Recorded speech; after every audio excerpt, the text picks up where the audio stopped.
Hey guys, it's Michi here with a quick show note. Just so you know, these are just our personal opinions. We don't represent Toei Animation or the Sailor Moon intellectual property in any way. This episode does discuss some things such as abuse and terminal illness, so if this is not the right episode for you, please skip and we'll see you next time. We did the best to do our research, but please let us know if we need to fix anything or if we happen to miss anything. Please remember this episode is pre recorded. Thank you. Enjoy the show.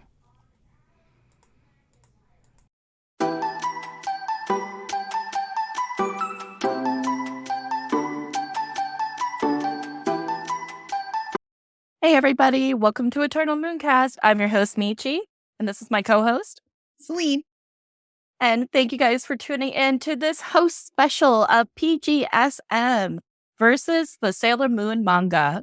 So I personally have seen the anime compared with the manga a lot, but I've never really seen a lot of comparison of PGSM and the Sailor Moon manga. What about you? Not really. I think that's why we decided to choose it this way. Because Yes. we felt that because we've discussed the live action versus the anime and already and against Crystal too, but we didn't really discuss like what aspects they took from the manga and what they didn't.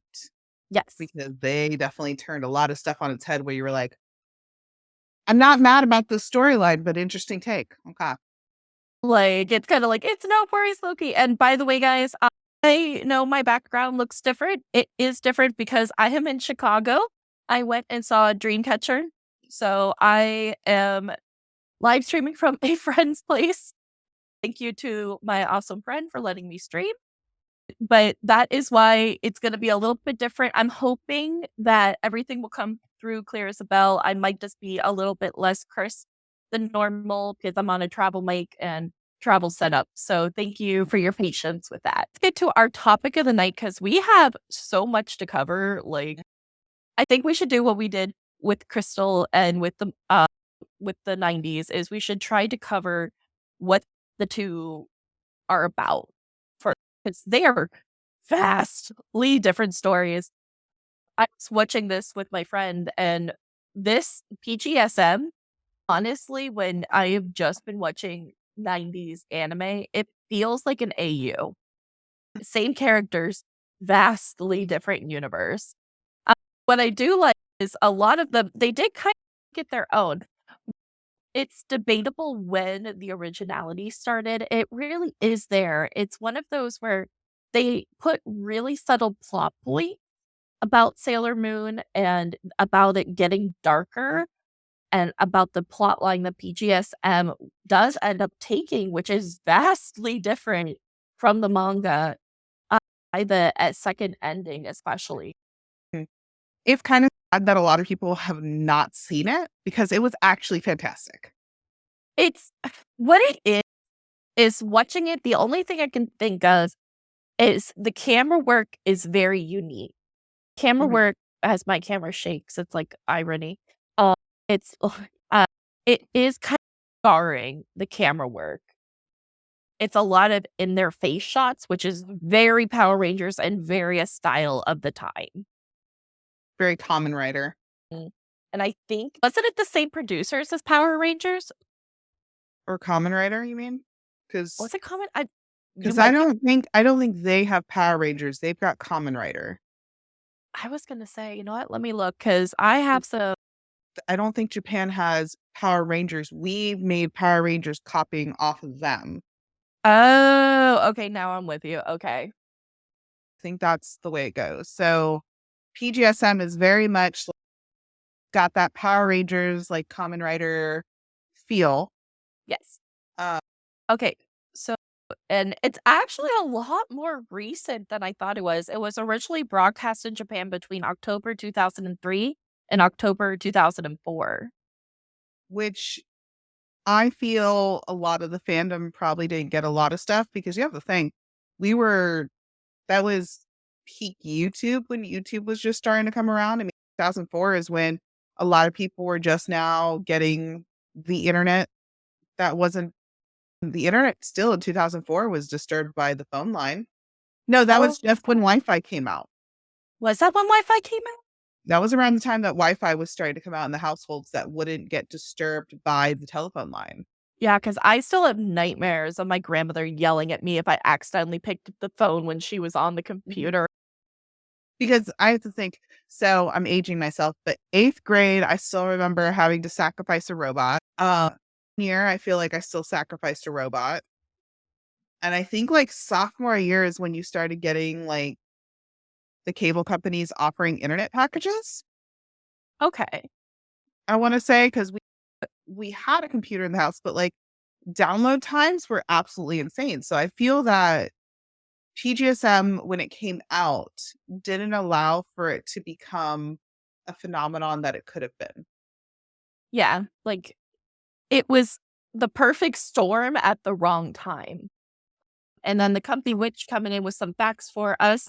Ryuta Tasaki is a Japanese film director from Tokyo. Tasaki is most known for directing episodes of Pretty Guardian, Sailor Moon, Cutie Honey, The Live, and Super Sentai, Power Rangers, and Kamen Rider series. So yes, so Mhm. same director, which is why it has that feeling. Which I mean, for a live action, it was the perfect feel. And I feel that, like I said, what time it came out, I feel like if the outside of Japan would have had more access to it, I feel that the series would have done better. It wouldn't have gone as such low ratings. Yes. Uh, 'Cause I swear, wasn't there something where it was meant to be only domestic? It had no plans for international release? Correct. The only way you could get PGSM is if someone you bought a bootleg of the DVDs on eBay. I was gonna say you're talking from experience. That's the only way you can get a hold of it. And the only reason I had found out about it, trying to remember how like I stumbled across it. I think I stumbled across it on like YouTube, like a YouTube music Yeah, video or something. And I was like, I'm sorry, is there a live action Sailor Moon? Because I need to consume this. same, 'cause And oh, sorry, continue. I had to buy the DVDs. I had to make sure they were subtitled. And it was a bootleg, a hardcore bootleg, like you could tell. And I was like, well, this is the only way I'm gonna get it. There's still no way to actually get this without it being bootleg. Uh, you can't. They've never re-released the DVDs or anything like that, which I think is tragic I don't understand why. Toei likes to pretend this doesn't exist. because they feel that it was a money hole. They feel that because of the failure that it had in Japan, which you have to think that style of show doesn't have as big as a female audience as the other shows. Like the other shows don't even have that big of a female audience. Maybe Cutie Honey Yeah, that's still probably a male driven demographic for that show. So you had Sailor Moon, where it was trying to keep the Sailor Moon vibes, which it did, it pretty immaculately, to be honest.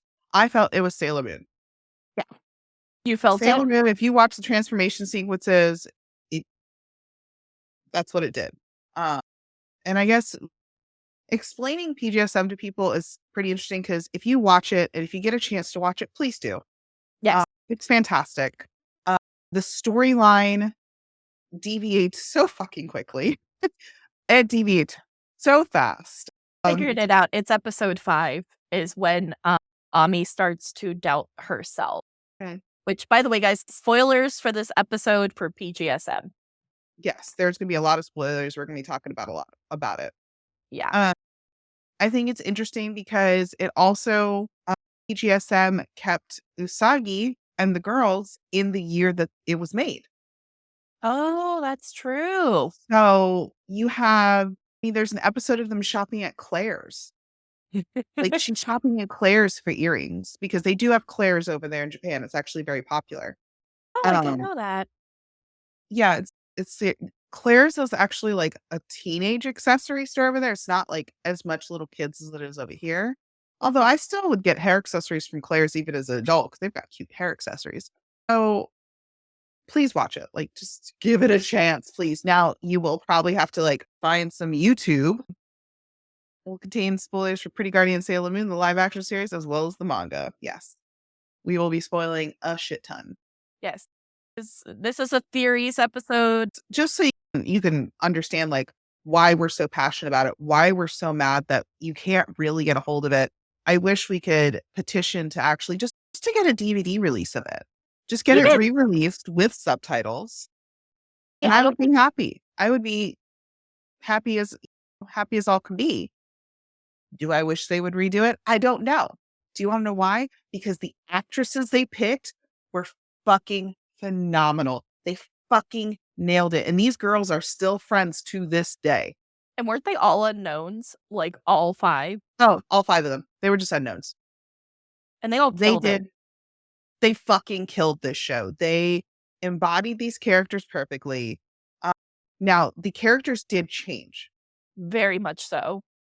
Usagi, there was a change in Princess Serenity. There wasn't a change in Usagi herself.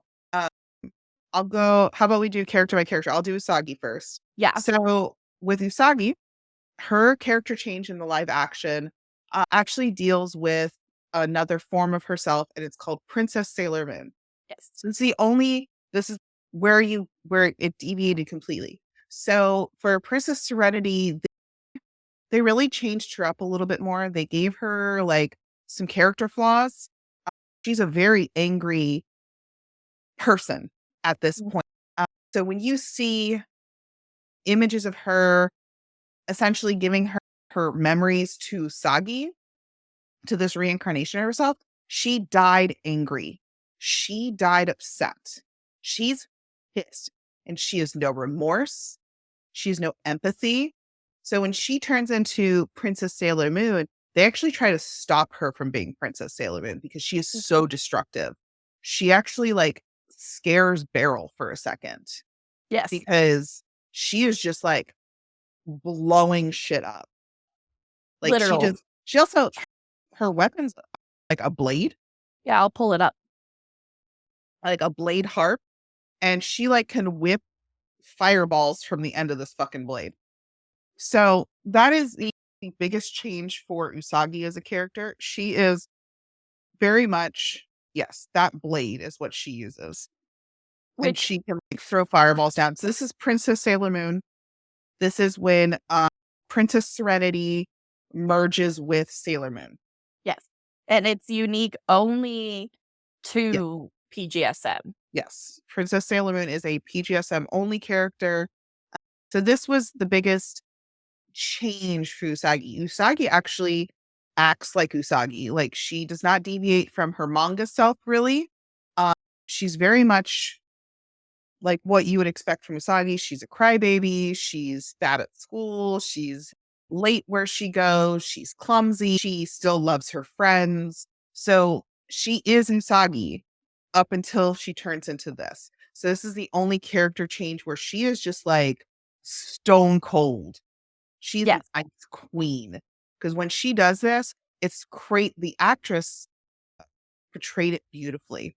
Mhm.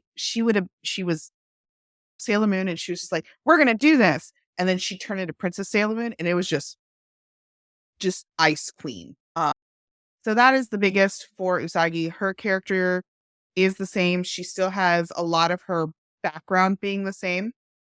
None of that really changes. Uh, I think she still has her brother. They just don't ever show him, if I remember correctly. yes, I believe. Oop. They don't really show her family to begin with in the PGSM, Which but is, I just want to say, it's ironic because in the anime and the manga, you Saki's family, you don't really see the rest of their families, and yet in PGSM, you see everybody else's. correct. So you don't really see Usagi's at all. They she lives at home with her family. That's it. You see more of her interacting with Luna than you do her own family. So I'll let you go to the next step. Yes, I think the 3 that changed the most are Mercury, Princess Usagi, and Venus. I think out of all of the characters, those 3 go completely off the rails on what they are for a For character. anything, because this is PGSM only for these characters. This is Yes. not manga. This is not in any of the anime series. So these character descriptions, what we're describing to you, are PGSM only. Go ahead. Okay. what I think is interesting about Ami is she's portrayed extremely like it makes more sense with, I think, her backstory, how she acts in PGSM, because in the manga she says very cold, "Oh, you don't want to be my friend, meh," and then like more icy, but not like Ice Queen. Whereas in uh, PGSM, she is anxious. She doesn't think anybody actually wants to be her friend. She thinks that people are actually like going to leave her and that she's going to be alone. And so she ends up actually, and this is the big spoiler, she becomes dark. She becomes an evildoer. She gets on the side of Zoe's site. And would you say that there's a little bit of romance going there? But I feel she has more of a romance with Nephiite You because think he so? interacts with her a little bit more. Because he argues with her all the time, like fucking at each other. And I'm like, Honestly, they changed their hair colors and I have a hard time keeping them straight. I'm such a visual person, but I try to keep which general is which straight in PGSM. But yeah, so that's what Darkuri, which is the fandom name I've heard for her, I think is just a phenomenal character. They take an already interesting character of Ami. Sorry guys, grew up on deep of Ami, and they take her further because she appears in Act 21 after Kunzite kidnaps her and exposes her to the dark power of Queen. Is it that's Metalia? Natalia. Metalia. Okay, Yeah. it is Metalia infecting her with evil. And it was Oh, because her resolve broke, though. you That's the don't only think? reason it got in was because she messed with her own mind. That was the only reason Natalia could get in. Yeah. So I think it's interesting that they wrote a more flawed version of Mercury, but also a lot more understandable and relatable with her background, I think. Let's see, was there anything else I wanted to say? Oh, and it's a bit like they play it dark when she goes to the dark side. Like they're not just like, "Oh, we'll get you one day." No, like it takes like actual glee in seeing her friends in pain and like getting beat up, which I think is absolutely wild for Mercury of all characters. Oh, I had an interesting theory that so basically, they tried to take the 5 seasons of Sailor Moon and cram it into 1 season when they figured out that the originally, from what I understand, PGSM was meant to be 3 seasons. I was robbed. Yeah, it was meant to be 3. We might have even gotten Outers. That could have been a thing. Imagine a live action Haruka. I might actually die. But I think what they did is they realized that they weren't getting the ratings they were hoping for. So they literally crammed all of the biggest and most iconic plot points into 1 season. Because the Ami arc reminds me of the Wicked Lady arc. Because they weren't gonna be able to bring that in because they were gonna do 1 season. Yes. Yeah, so they wouldn't have the opportunity to do a season 2 and Mhm, introduce Chibiusa, which mhm. I think is where we can segue into Luna. We're going to Luna. So, for Luna, I need you to watch PGSM a little drunk, not gonna lie. So, Luna and Artemis are literally stuffed animals Like real in the ones. show. Like, they are stuffed animals. They are not like CGI cats. They're not real cats. Literally plushies that can talk. And how they talk is they tilt the plushie's head, trying to do their talking. So that was the first change. And that was because Usagi goes, "Oh, someone left their stuffed animal." Yes. She doesn't refer to it as a cat, it is a stuffed animal. And so one of the biggest changes for Luna is you get a new Sailor Scout. And this is Sailor Luna. And she is super cute. She's actually one of the, she's, I love her. Like some people who didn't like her, and I was like, she was one of my favorite parts of the show. This little girl was a phenomenal actress. She was so cute. So what Oh, yeah. happens is Luna gets exposed to the power of the silver crystal, and she is able to take a human form. So you see the little girl that you see on the screen in the cute little dress. She goes around as that, and she uses a cell phone. What number does she type in again? 625526. It's something with those 3 numbers. And no, unfortunately, we don't know what the numbers mean. But it's iconic numbers. It's 672 672. is Okay. what she types in. And she turns into Sailor Luna. Her transformation sequence is so freaking adorable. And essentially, the fan theory is she is the replacement for Chibiusa, for Sailor Chibi Moon, for having a small Sailor Scout, having a child Sailor Scout. She was a very interesting character. I actually think Luna is very cute. They did like it was funny. The stuffed animal would get different eyes, like they were like super happy, they'd get the smiley eyes or the like eyes if they got like knocked over or swirly eyes. So they put different they put different eyes on the stuffed animal. I wish they Um, would sell the extra eyes. Please. right. It's actually expensive to get these. Because the the toy products for PGSM came out so not it's not forever ago, but it is quite a while ago. We're going almost 20. We're gonna be hitting 20 years soon. Uh, it's actually really hard to find these stuffed animals of Luna and Artemis, and they look exactly like they do in the show. Um, it's interesting because, like I said, Luna has a little bit of a different personality. Also, she is more. How would I say? She's more of like a teacher in PGSM. She's very much like, you need to do this. You need to do this.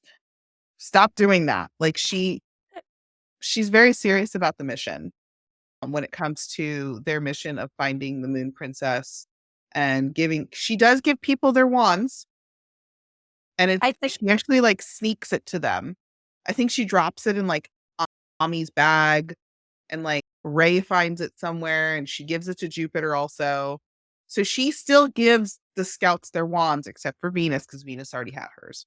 yes. Uh, but Artemis, I don't think, but between the cats, he doesn't change and he does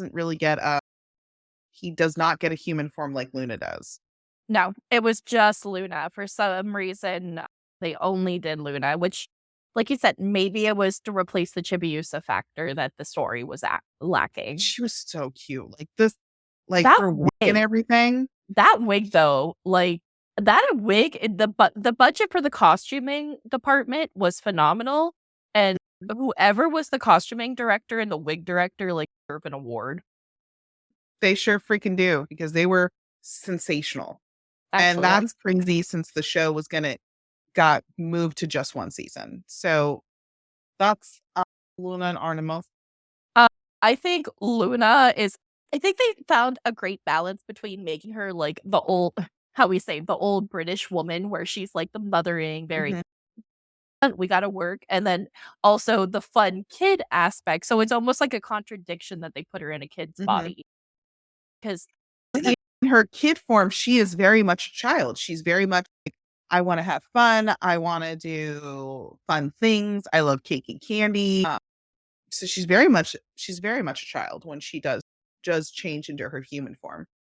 yes. And I'm trying to see if I can find who the costuming director actually was for PGSM, but there is just no real information out there on that kind of thing.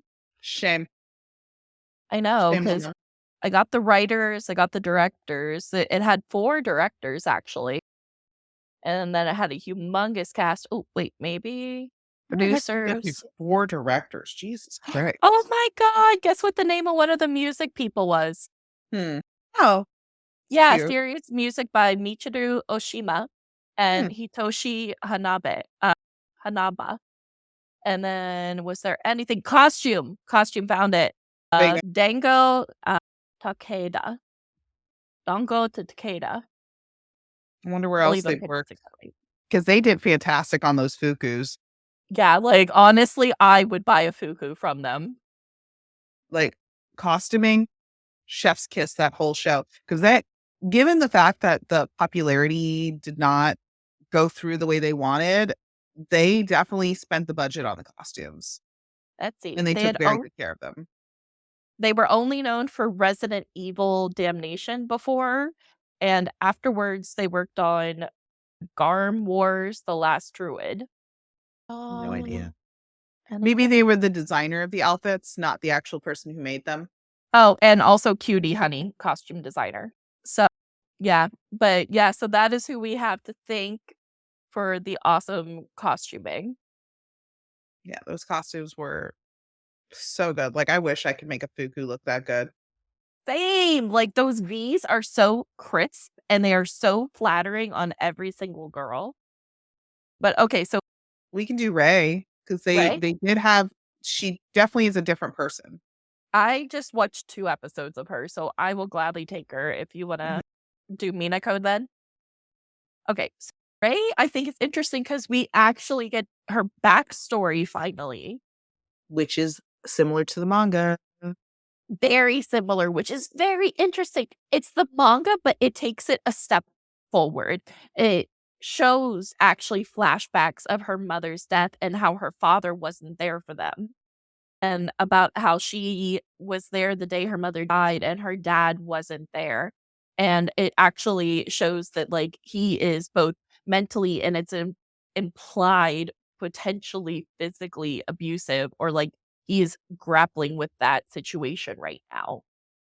And it's incredibly, there's something that I will say that I do not enjoy is there is a bit of a tonal whiplash in every episode, because I can't tell if they were trying to tell the more serious story of Ray has a really bad home life, and there's going to be some, like, bad situations that she's going to encounter because her father and all that kind of stuff, and I think that it's very interesting that we finally get to see who her dad is, because I think in the manga is the only time we ever really get anything else on him.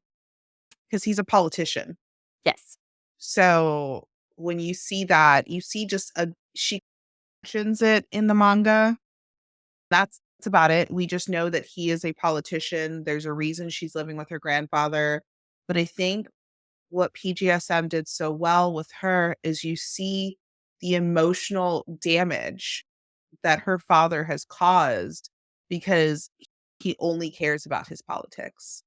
Yes.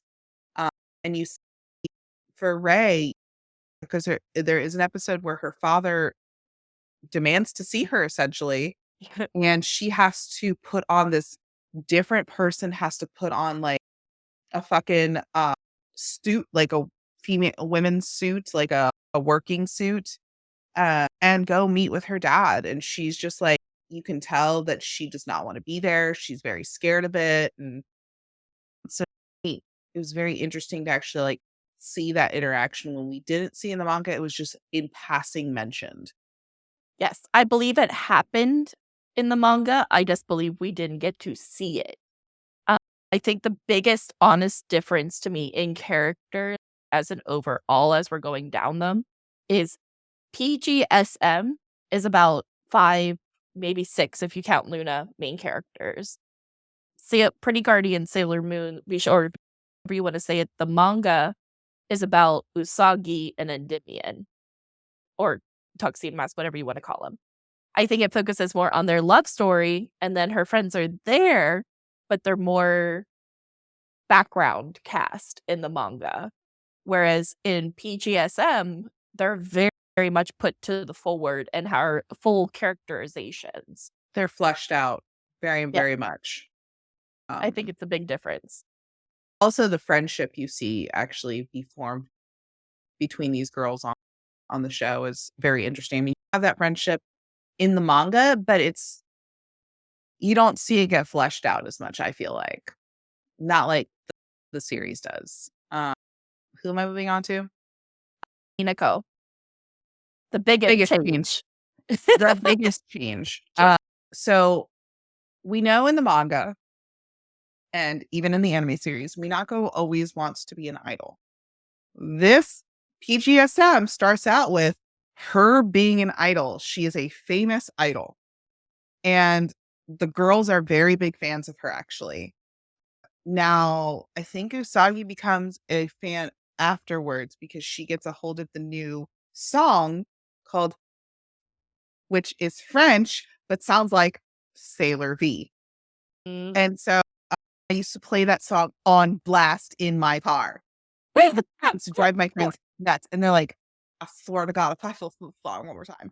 So you have, so she is an idol already. She is famous. What's great is she actually gets her freaking sword. Yes. Finally. So she gets her sword in this, just like she had in the manga.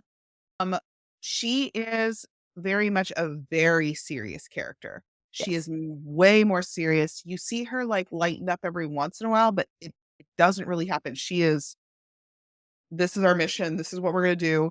We're not going to fool around on this. She loves being an idol though.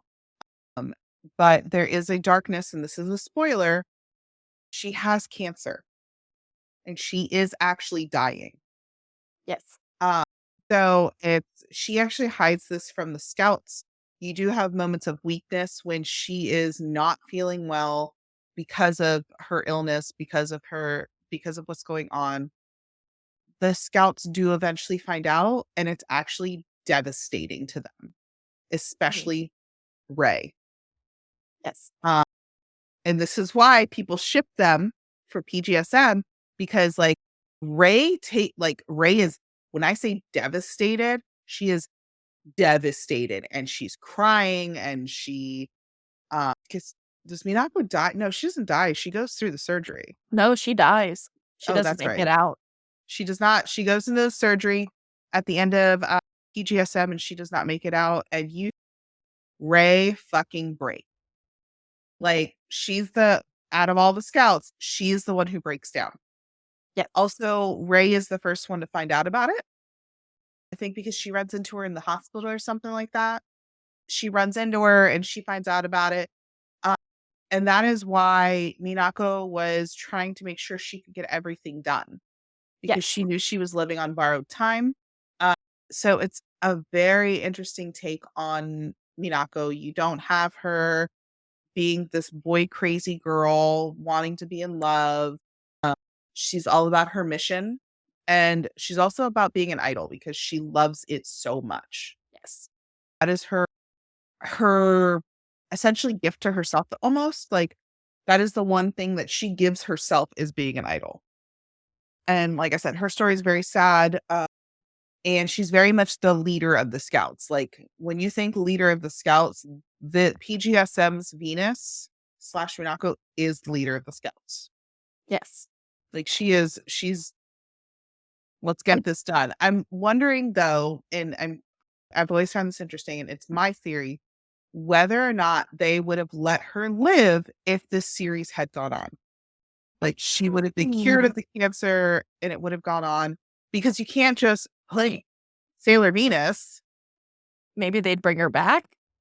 I don't know if they would have brought her back or something like that, but like they were allowed to do that because they were only going to give us one season. I And wonder I if think they did it for the shock factor. I think they did it to like rip our hearts out and then stomp on it and be like, because it is a horribly depressing scene. Because what happens is they actually set it up as a welcome home party. Like everybody but Ray is setting it up, and then they just show her going in and being like, "It's gonna be fine," and then they kind of show it like all white, and her just being like, I don't even remember if she talks at the end. I'm rewatching it right now, and I'm so close to the end, but I'm, like, in the 30s, so I'll have it done for our next PGSM episode, but I was trying to get it done for this one, you but know, what's crazy is we still got like over 40 episodes for this damn show. at least. And I'm like, you did over 40 episodes and you couldn't give us more? Just a little. Insulting. And I don't really think uh, Makoto really had too much character deviation. They did, but the changes they did, I didn't like. They leaned into the delinquent.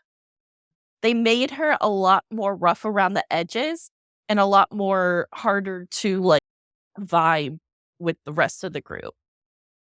I think it was only through her friendship with Usagi and with Ami and eventually Rei that she really warmed up and became the character we know and love. Mhm. Aesthetic-wise, is there any other characters we wanted to go over? I Oh, mean, generals are completely different. that's what I was just about to say is the 4 kings. We gotta talk about the 4 kings because I know. They're so different, and I just find it interesting how they decided to make and they look different too. Oh my god, do they look different. Let me see if I can find a Um, comparison. Zoiside's my bae, I won't lie, I fucking love that man. Uh, Jedi is, I think, the only one who stays loyal, right, throughout the Mhm. whole Which thing. is interesting because he's the first one to start questioning Beryl. In the manga? No, in the anime. 'Cause in Okay. the manga, he doesn't live long enough. What happens to him in the manga? Will you remind us? It's been a minute. Uh, I'm not Mars I think kills him. is it Mars? Because 'Cause I'm rereading it, but I'm on the I'm still, like, getting through it. Mars kills him. When she gets free of his whatever, and she uses her rings of fire on him, she Oh, kills him okay. because they need to get out of the dimension. So he doesn't last very long in the manga. He's one of those, like, characters that got a lot more fleshed out in other adaptations, and I would say this is one of them. I think the longest living in the manga is Kunzite. Oh, I found it. They all just die one after the other from the Sailor Scouts. Yeah, um, I think Kunzite is a personal favorite of Naoko from the way from just how it goes. I've always seemed to feel like that's her favorite. Ah, here it is. Finally found it. So, do you know them off by heart, which one's which? Yes. Perfect. All right. So in the front is actually Prince Endymion, and that's where Princess Serenity's dress budget fucking went. Look at those shoulders. And I will say this till my last breath. I hate Princess Serenity's dress in PGSM. Oh, yeah, I have I a felt picture. that they got it off like some bridal rack. I will show it later. I have it. Um, Here, give me 2 seconds. Let me flip over. meanwhile, Endymion gets this gorgeous ass fucking armor outfit.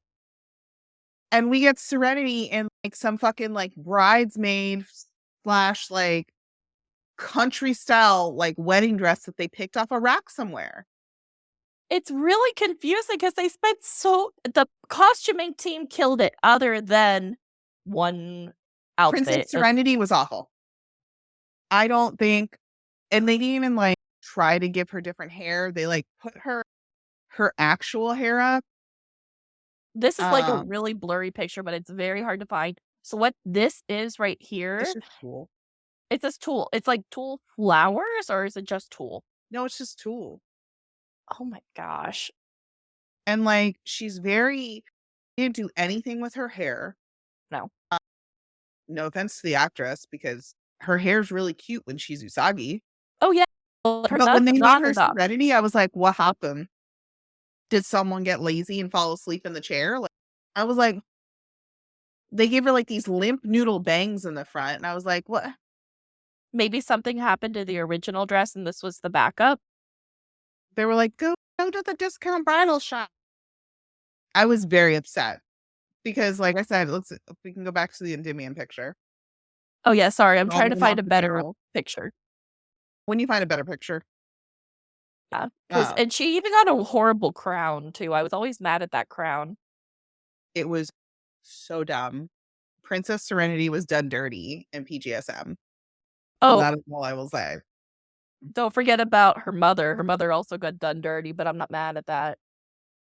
And It's this is from her. Sailor Moon trivia. The thing is, her mom is her. That is an interesting choice. Like that hologram, like this hologram that shows up for her mom, it's literally Usagi in a different Beg outfit. pardon. So Usagi played her own mother because she played herself more seriously.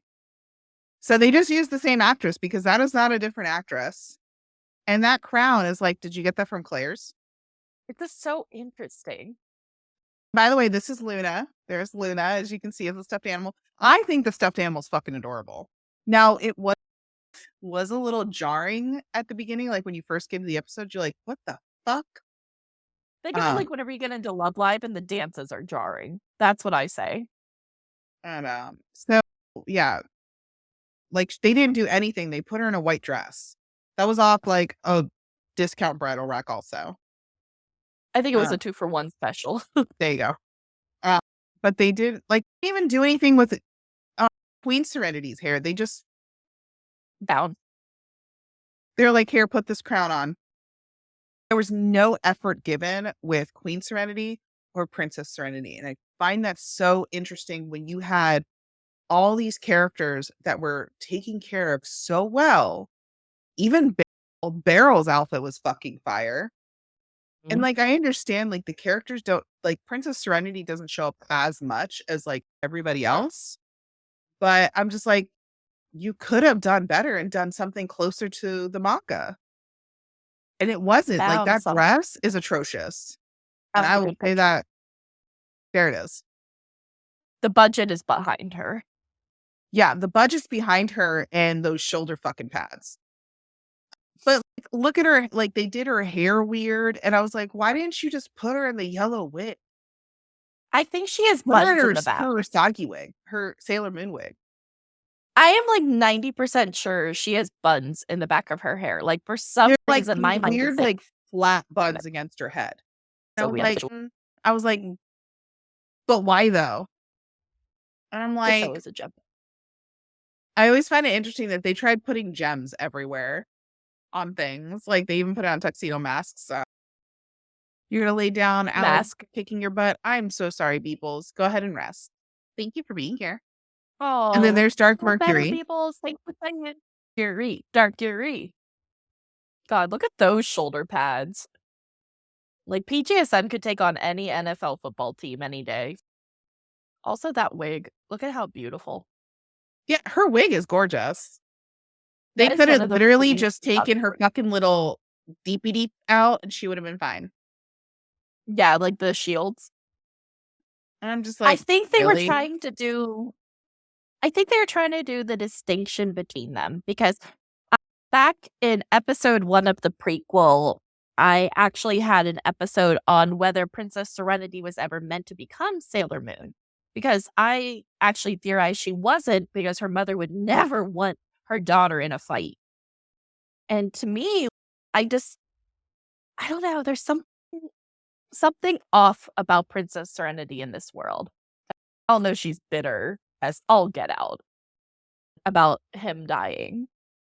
I love Venus in this so much. Yeah, but they gave her such a 5 head.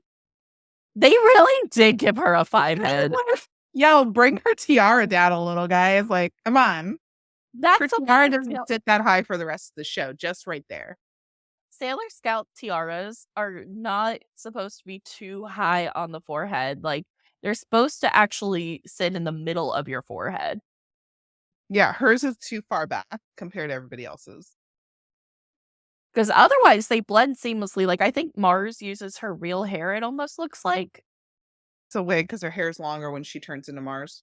Oh, okay. It's just a really good wig. Okay, Yeah. so here, this is Princess Serenity. And it's just tulle. It's tulle roses, at least. At least it's in a shape. But it's not the iconic Dior. Is it Dior dress? I understand, like, they may have not been able to do, like, Dior because it is an iconic dress, but they could have done something closer. Look at Beryl. Yes. Fucking Yes. queen. That is what we wanted.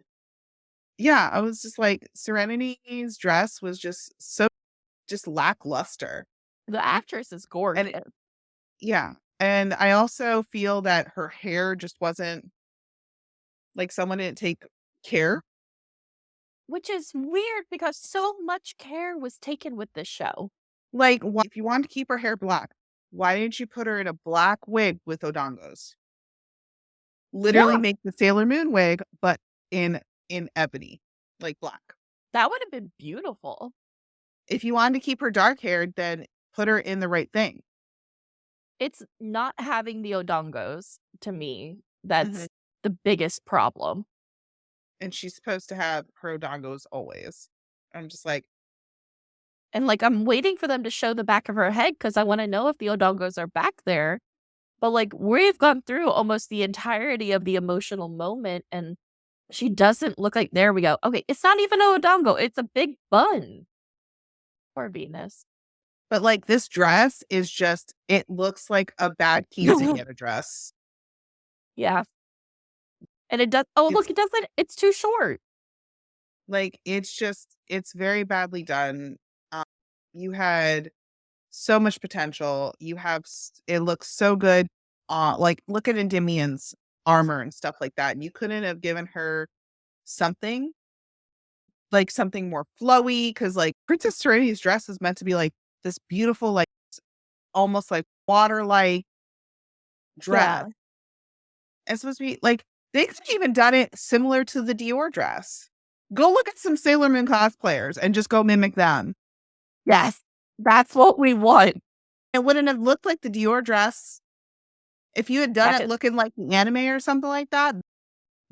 Those big yellow circles do not look like the Dior dress. Do you want to bring the generals back up? real quick. That's the Dior This is dress. what yeah, so for those of you who have never seen the original dress that the Princess Serenities is based on, this is the dress. Also, Princess Serenity's dress So does not have a flat neckline. It actually swoops with the hmm, that top, because it's meant to look like a column. So that was what it was based mhm. on. But back to the generals, let me flip it back for you. Girls, and so we have Endymion in front. Phenomenal outfit. I love it Yes. because it is a mix of, like, they did them all in white, which I don't mind, but it's similar to a mix of Prince Endymion, and then like the armor look that they were going for the whole crew, for the Earth crew. Right behind with the white hair, that's Zoisite. Zoisite's phenomenal. I fucking love Zoisite. That whole series, I love Zoisite. Zoisite is a piano player. Yes, a dramatic Also, piano player. Zoisite and Kunzite are not an item in this show. They are very much like, They fight. they fight all the time. Uh, they're very much like in their place as generals. Like they act as uh their general, like where they're supposed to be in the general line essentially. Next to Mhm. Zoisite with the like forehead piece, that's actually Kunzite. His character is very interesting, uh, because Zoisite's the only one who remembers Prince Endymion and serving him. So Mm, he actually tries to protect him. So he tries to okay. undermine Beryl constantly without being caught. But Kunzite starts Ooh, catching on. that's That right, so it's an Zoisite's, interesting yeah. And Kunzite starts fucking catching on and he's like, bitch, what you doing? Uh, but it's funny because there's dramatic scenes with Zoisite and he's constantly playing the piano. yes, Actually, I think the piano, he actually falls in love with Venus. So Zoisite's actually the one who starts falling in love with Venus because they both have a similar goal. That's to not make history repeat. They do not want Endymion and the Princess Serenity together. Like yes, they're both on both an down equal on goal. that. And it's so interesting because then you start seeing an almost romance going on between them with the way they act with each other, especially when it comes to music, because Venus is an idol in this. Uh, Yes, but for Kunzite, like he starts suspecting thing with Zoisite and he starts being like, you better fucking stop or we gonna have it out. Behind them, the guy with the red hair is actually right. it's so confusing who's who because I feel like the blonde looks like a Jedi, and then the silver hair I thought was Kunzite because they So look so Kunzite's this much like her. redhead who constantly uh, argues with Dark Mercury. Um, he's always like, why are you here? Beep, beep, beep. And she's like, she literally like flips him the bird essentially constantly. And she's like, I do the job better than you do. Why don't you get fucked? That's their attitude towards each other. And then you've got the babyface blonde is Jedi. The difference with him is he is actually very loyal to Yes. Beryl. In the manga, you don't get enough of Jedi to actually get a good feel for him because he dies very quickly. He dies when Mars appears in the manga. Okay. Um, but like in the anime, even though we're not comparing animes, I just want to point out for Jedi, it's a little bit more fleshed out. He gets more episodes in that. And in that one, he's actually, while he is loyal to Beryl, he is kind of, I don't want to be fucking doing this. I do my job correctly. This is bullshit kind of attitude. While with babyface Jedi right here, because he is the youngest general, which is true. Jedi Mhm. is supposed to be the youngest general, so they did find a younger, youthful faced guy to play Jedi. And in this, he's very loyal, but he doesn't actually like, they defend him. So the generals all defend each other. So they actually defend Jedi when he fucks up. Except for Nephrite. Nephrite could give two shits. But it's much Um, more of a family unit with the rest. correct. And we do see PGSM, which is different from the manga, different from anything else. This is PGSM only. The four generals actually do get reincarnated as humans. Like they get to come back. And it's really funny because it's a comical thing because like Zoisite works as like a cop kind of thing. They all work at like a cop station, and it's very comical. I was gonna say, Um, I think I have the ending actually of Sailor Moon. Someone did a synopsis. Doo-doo. Let's see, because I swear I did. Sorry, I'm double checking all the notes. 'Cause do you see it anywhere? I do not. You didn't add that part into the notes, but they come. They're like one of those little like police security stations. That's what they all work in. And if I remember correctly, Kunzite actually is Kunzite around in the beginning of the series, or was he hadn't awoken yet? I forget.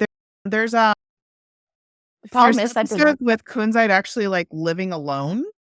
Yes. So I think he wakes up actually later than the others. Wasn't he the last to die as well? Yes. And they all get reincarnated and they like were it's very they did it as like a slapstick kind of comedy kind of thing for the four of them, with all of them Mhm. four of them working in this like security kind of like police thing. It was really Yes. interesting. But yeah, so they, unlike everybody else, they actually do get reincarnated in PGSM. Yeah, and I think they lose their powers, right? They're human. Yeah, so think of a universe, it's the definitive I guess because they knew they weren't gonna get any more seasons, they just decided to double down and just be like, "It's over." Uh, so that's really the changes, the That's biggest changes we see in for characters in PGS, I feel. oh my gosh, my friend and I came up with a theory while we were watching. So what this is, PGSM is one of Chibiusa's worlds that whenever she went back to the past, this is the end result. She accidentally messed it up. Possibly. I think that's a Never know. hilarious I think it could happen. Okay, so the break is gonna be in about 15 minutes. So do we wanna quickly cover the manga and, like, the main difference that people might not know about it? Oh goodness. Difference Okay, between so PGSM. yes, and from in general, because I wanna kinda define what the manga is, because I feel like sometimes it's very easy to get all of the mediums of Sailor Moon mixed up, because it is the same story, just with different nuances. And the manga was written let's see, it was written in 52 acts, 1991 Japan, it started getting released, and let's see, so around the timeline and do you remember when it ended? 1996? 7? 7? See, I will check Because I back know on when it. it started airing, the show started airing, they didn't have enough of the manga to actually There we make go. the series. It ran The manga ran from December 28th, 1991 to February 3rd, 1997. Okay. So we were on the money. So Because I know 95 is when the anime started coming out? yes. 19 Yeah. no, 1992 it started. So yeah, so much to keep track of timeline-wise. Yeah. Because they had that's why they made the Doom Tree arc was because they didn't have enough manga for what they needed to do. Yes. And there were some differences, but here's the thing is that it's differences mostly towards PGSM because now we have to consider that we have the new Eternal movies and Cosmos coming, which are filling gaps on what we used to say that we never had. For example, the princess dresses. We used to say that we never had those animated, and now thanks to the Eternal movies, we do have a version of the dresses animated. The manga's the original story. Please Yeah. read the manga. Yeah, Um, it's 'Cause great. there's a lot of stuff that the series completely skips on. Um, I think one of the biggest things is the manga is actually quite dark. It's it Um, it goes quick. It goes very quickly it goes dark and quick. very quickly dark. The scouts are the ones who actually kill the generals. Yeah. Uh, that doesn't actually happen. Beryl is the one who offs them, and I think in every part of the media and every other media, Beryl is the one who offs them because I think in PGSM that Beryl is also or Metalia is the one who actually offs them in that one Yes, because I they're trying believe to so. protect their prince. I'm trying to think uh, what else is distinct. PGSM doesn't go into the outers, so unfortunately, Yes. kind of. I'm wondering how they would have done that because I'm wondering if they would have done and what this is unique to the manga because this does not show up in the other forms of media. I think it's touched upon in Crystal, Mm, but in the manga, like Hotaru is actually a cyborg, yes. Yes, and I think it's in a robot. Crystal. I think it's in Crystal a bit. Yeah, uh, but there's a lot of death. There's a lot of death and reincarnation because people do come back. Like people don't die permanently; they always come back. Uh, but there's except for the generals, they turn into stones. Pocket rocks. They're pocket rocks, who Chibiusa, like, talks to in the future. Uh, Crystal spirits. Thank the you. crystal spirit. So that's something like, there's a lot of death in the manga. Now there's, like I said, a lot of reincarnation. There's also Tuxedo Mask has powers to attack. Correct. Tuxedo Mask does have powers, which is why people believe he's supposed to be Sailor Earth because It's he does have and he has the dark crystal for Earth. He is the one who has it when you get to the Galaxia arc. He is the one who has the crystal. He is, I think, what's distinct in the manga, Mhm. very distinct in the manga, because you don't see it in PGSM either, too much. Uh, Mamoru is dedicated to Usagi in the manga. Yes. He Hardcore. Hard. worships the ground she freaking walks on in the manga, and I always find that interesting. That wasn't At all? and they always do this, like, really mean Mamoru, and, mind you, I was introduced through the animes to Sailor Moon. I didn't read the mangas first. I fucking hated Mamoru Really? because I was like, "Oh, I love Tuxedo Mask," but then I was like, "Wow, you're like, hardcore, you're a dick," and, um but in the manga, he is, like, so super dedicated to her. He loves her. One distinct thing in the manga that you don't see anywhere else, I don't know if I think they may have touched on it in Crystal. Uh, Mamoru and Usagi sleep together. That's also Yes. something that happens. They do the do.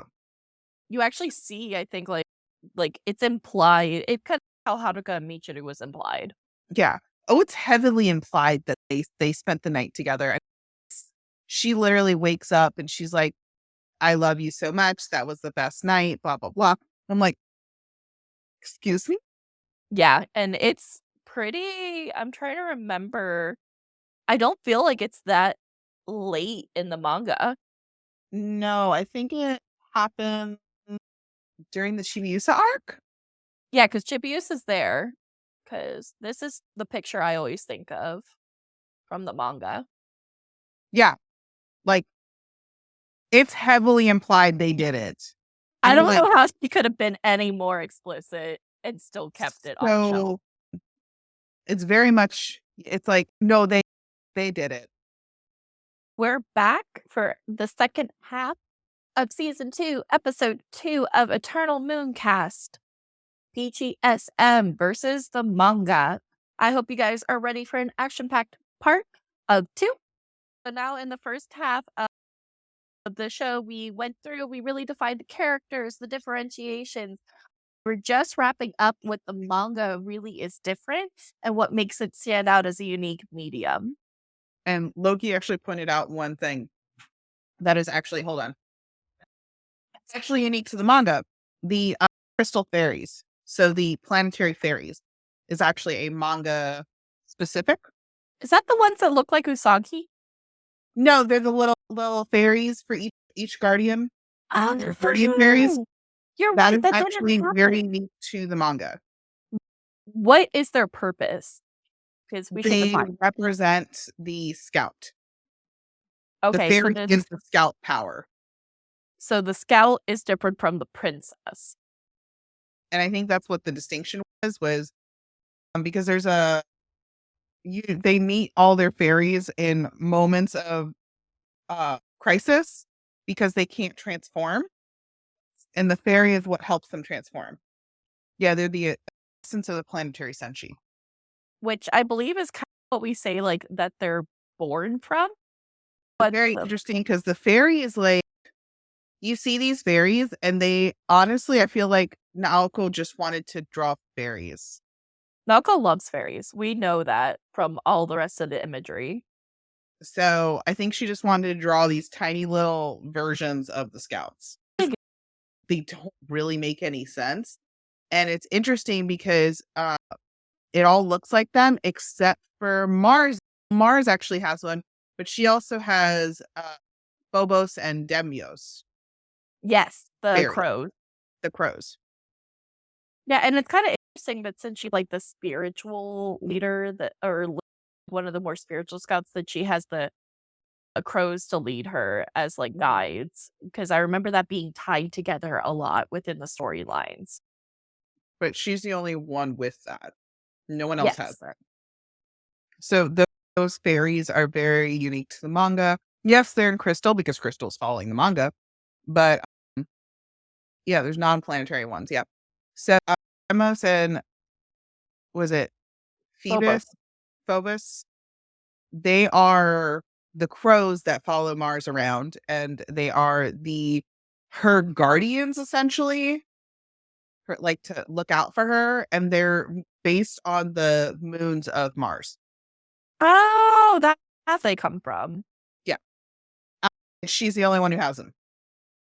No one else has it. Yeah, there you go. Them two. They're very cute. Very simple But outfits. very simple outfits. They're meant to be just like little fairies. And like I said, A is the only one with something like this. And I feel like I'm gonna be honest. Really? Was it? I feel like it's Pain and Panic. That's what I thought. I was like, "Is it Pain and Panic from Hercules?" Sorry, the comment was, "Their names translate to fear and panic." You know what, though? Um, If you think of the Kingdom of Mars, like, I could see Ray's dad probably, like, the King of Mars sending extra guardians after his daughter. Mars in Roman mythology. So Mars is Ares, god of war. Okay. Yeah, so that fits to me. But yeah, are sons of Mars the god. So there you go. So they included that. Uh, Oh, we should I read the whole mean, thing out. if you read Sailor V, technically someone from her planet is there, but Adonis. it's not. It's not this. So but Mars is the only one with something like this. Although I actually compare them to Sagi having Luna and Venus having Artemis. Yes. It's very similar to that. But yeah, so that was another thing we just happen to miss is the fairies are actually a manga thing. They're not we don't see them anywhere else. Yes. And the Sailor Asteroids also don't get brought in because they don't even make it. And then the last thing that I think is really unique to the manga is Usagi and Endymion get married. Mhm. At the end of the And manga. it's so beautiful. Like the manga artwork of her wedding dress is phenomenal. Mhm. The wedding dress. I had it and then I lost it.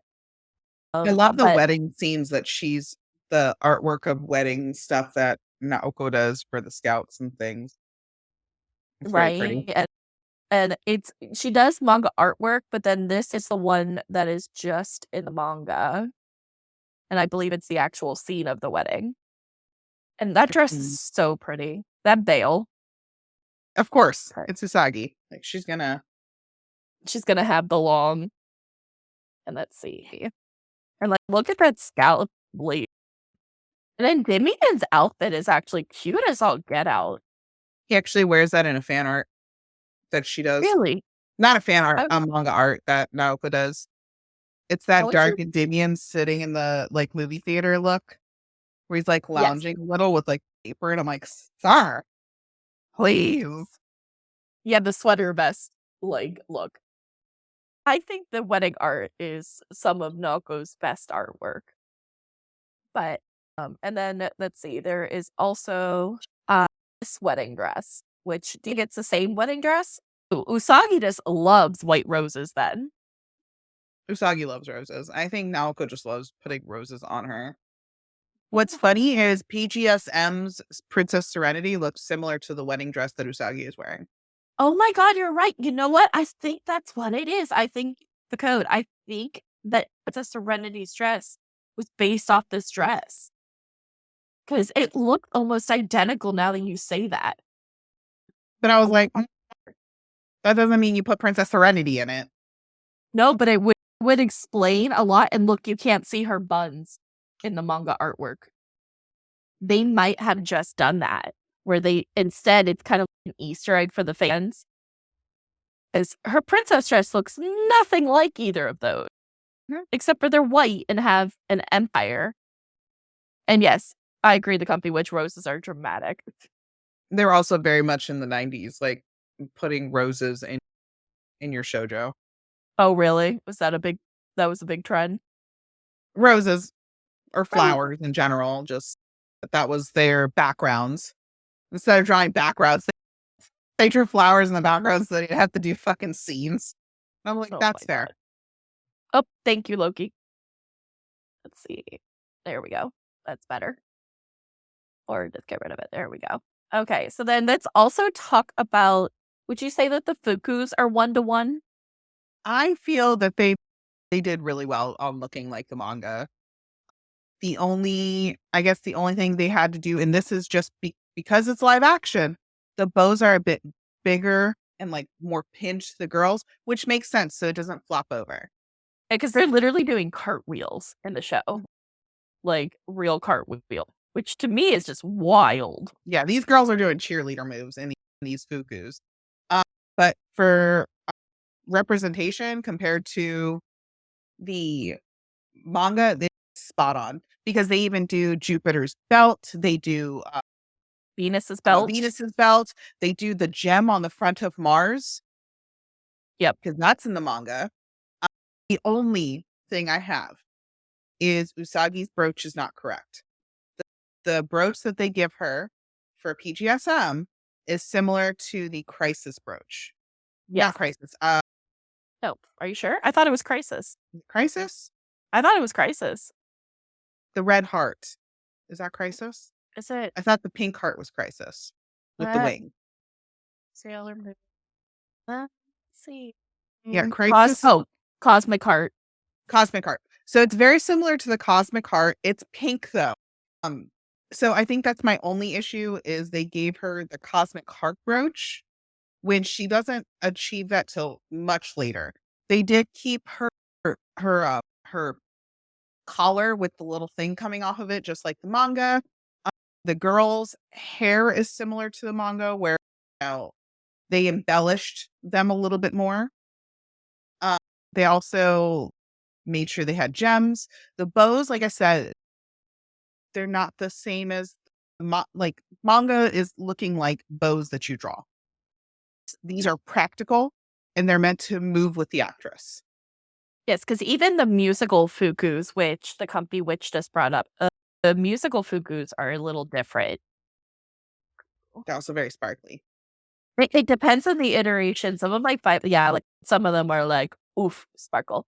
Um, this is the musical I always think of. It's like the definitive, and it was the one that was brought over to the West, the movement finale.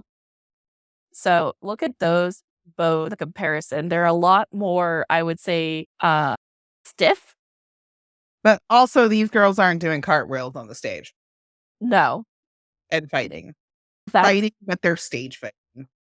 it's more like yeah, like it's much more stage combat versus movie for television. It's going to be more dynamic and more Power Rangers like. Oh, you know what else I thought of while we were on break? The scouts actually fight with tambourines. And They don't yes, fight with tambourines. to be fair, translating proportions of the girls in the costume is hard because truthfully, Naoko Sensei's anatomically proportions are something. True. Naoko, I'm like, man, that's not how bodies work. Although I've seen someone with like Naoko proportions as a Sailor Scout. I'm like, ma'am, why are your legs so long? How? Why are your Like legs so long? it's very super burlesque. And you're right. Okay, so the tambourines, I forgot about these. They Yeah, all had them. They're all they're a lot. They're a choice. And I think they're it's their just the weapons. inners. Yes, because they had to have a physical way to show it. They also transformed with their bracelet, their communicators. Yes, they had With communicators. these. Yes, Sailor Moon communicators, PGSM. All right. So I believe they looked almost like Kim Possible watches or communicator. Like, They look like Power Ranger communicators to me. you think they look like Power Rangers? Let's see what. But do you want to like? They talk through them. They transform through them. They do like a Mhm. lot with them. Yeah, and they do the when they transform, they bring their hand over and the nail polish shows up. And it's really interesting how they decided to transform in the show. I know they had to Now be a they're choice. they didn't use the pens. So it was very interesting. And Usagi, the way she transforms is also really interesting. She's got lipstick that she like swipes over her brooch and then she swipes it on her lips and then starts her transformation. Yes, So it was very they mixed the Sailor Moon dramatics of doing the transformations and Power Rangers. and it's not a bad mix. Like I know the show gets a lot of okay. There is some parts where you're like, what is it? Because like okay, for example, we need to talk about this Sailor Bunny. This is when I was like, the show is peak camp. Like it's Mhm. goofy as all get out. What it Sailor Bunny is, it's Usagi's like almost funny version. I actually think it was a nod to Ko Usagi because it reminds me of her design with all the bunnies everywhere in the pink, which was I believe Ko Usagi's pink.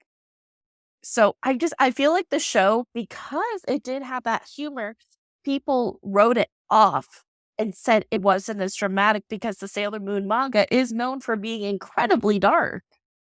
I have a couple moments of like off the side comedy, but for the most part, the Sailor Moon manga is pretty serious. There's there's Mamoru and Usagi's love, but like the series is pretty serious, like throughout the entire series. Yeah, where I feel like PGSM, it didn't know what tone it wanted. It wanted to tell a more adult take, wanted to tell a more dark take on what could happen in Sailor Moon. But I feel like they were fighting their ratings. It was like the Avatar or the Legend of Korra all over again. You know what I mean? Where like they were wanting something different and had a different vision, especially with Mars and Venus, I feel like. I think they got in what they could. They tried. If it hadn't lost its popularity right off the back, I think we would have had a different series. The problem also is they were trying to, and they did this a lot in the time frame that it came out in, is they tried to include stuff that they could sell as toys. Yes. That's why we have those freaking tambourines. And I found a picture of the watches. Yeah, they're wearing them, yeah. So it's those bracelets they have on. So they did it because they were trying to sell stuff. Yeah, and the company which brings up an interesting point, company which says, "I think they followed the formula for Sentai series a little too closely, and that's why it was such a flop, because it probably wasn't connecting with the same audience that was connecting to the manga." It was really humorous, I agree, but I don't think I think there's a way to do humor and darkness together. I think of always one of my favorite animes ever, Assassination Classroom, which is incredibly dark, but wears its humor as like as like armor almost for its story. It really uses the humor in a way where it's almost like a relief, but also like a comforting thing as you deal with the darker subjects. Like I said, I think it did hit a little too close to Sentai, and the Sailor Moon fans aren't as into that kind of thing. And I feel like they didn't even give it a chance when Because it's actually fantastic. it had a very good storyline. It had the characters kept true. You do have Dark Mercury, which I thought was a very interesting take for Mercury. Yes. And the outfit alone, we should let me Mhm. pull Dark Fury up I love that outfit. because it's the most unique state or style, I think, of Fuku I've seen.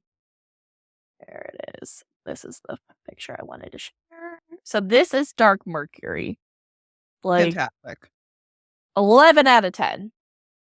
Nailed it, costume designer. Like, even the wig okay, so top to bottom, wig has been gone from, like, very pastel blue to Mhm. dyed, like, there's black streaks, and it's, like, darker, and it's almost like it being like her hair is coming out different. The collar has all of this black lace and mesh coming out of it, almost like Saturn sleeves, I would Mhm. say. The bow has been completely replaced by it looks almost like a butterfly? Yes, because I think she attacks with dark butterflies. That's it. Okay, so it's like a purplish dark blue butterfly, and then she has chains around her belt or her waist, which I thought was an interesting take. And then This is she carries a sword too. yes, it's like a super cool clear sword, and, like, her boots have, like, these cool black lines, and her back bow is just this big mesh like, it's just a really cool design. And it's only in this version. It's only in PGSM. It was really cool.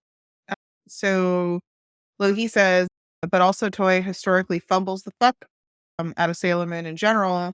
My opinion, they lean on the name brand too much and just try to plug it into any hole that's free. So square peg, round hole. Yeah.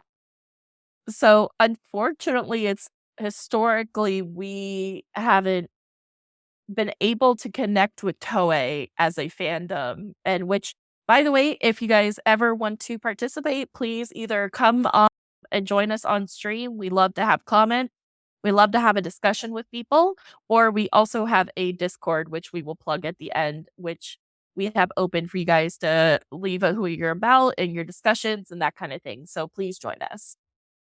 Right. But yeah, so there's just a lot of, I feel this series, a lot of the stuff they just tried to make it so they could sell it. And like that, I get that you're trying to do that kind of stuff, but I'm like, if you don't base it around that, you get a better show. Like Yes. most animes now, they're based on the mangas. Like they're starting to follow, like shows are starting to follow the mangas to a T because that's what people want to see. But back in, we're talking mid 2000s, they weren't doing that. They weren't following they weren't following the original storylines that were given to them. And that was a huge thing. It's Like, like you would ring the manga and they're like, "Oh, the anime's coming out." And then you watch the anime and you're like, "What the fuck did I just watch?" because you also have to remember, as you brought up earlier, the time period. It was not the time of the internet the way we know it now. I guarantee you if this had come out later 2000s, I'm talking like, let's say it came out like 2016, it would have done so much better. I think it would have gone over amazing in the West, I Mhm. think. 'Cause Crunchyroll would have picked that shit up because Oh, yeah. Crunchyroll wasn't around. You have to think Crunchyroll wasn't around Yep. back when this released because Crunchyroll would have picked it up and had it airing, and then they would have had their audience. Yep. I would have watched the fuck out of this if I had heard it was on Crunchyroll. Like, exactly. Like, I was begging for Sailor Moon content at that time period that it came out. I would have done anything for a show like this. Like, I was watching Disney Channel wishing I could find a show as cool as Sailor Moon. Mhm. Uh, but no, I didn't know this existed until I found it on YouTube years later. Also, you wanna know something that I figured out today? I didn't start watching Sailor Moon in the 8th grade. When? I started in the 5th grade. Really? That's when Sailor Moon aired over here.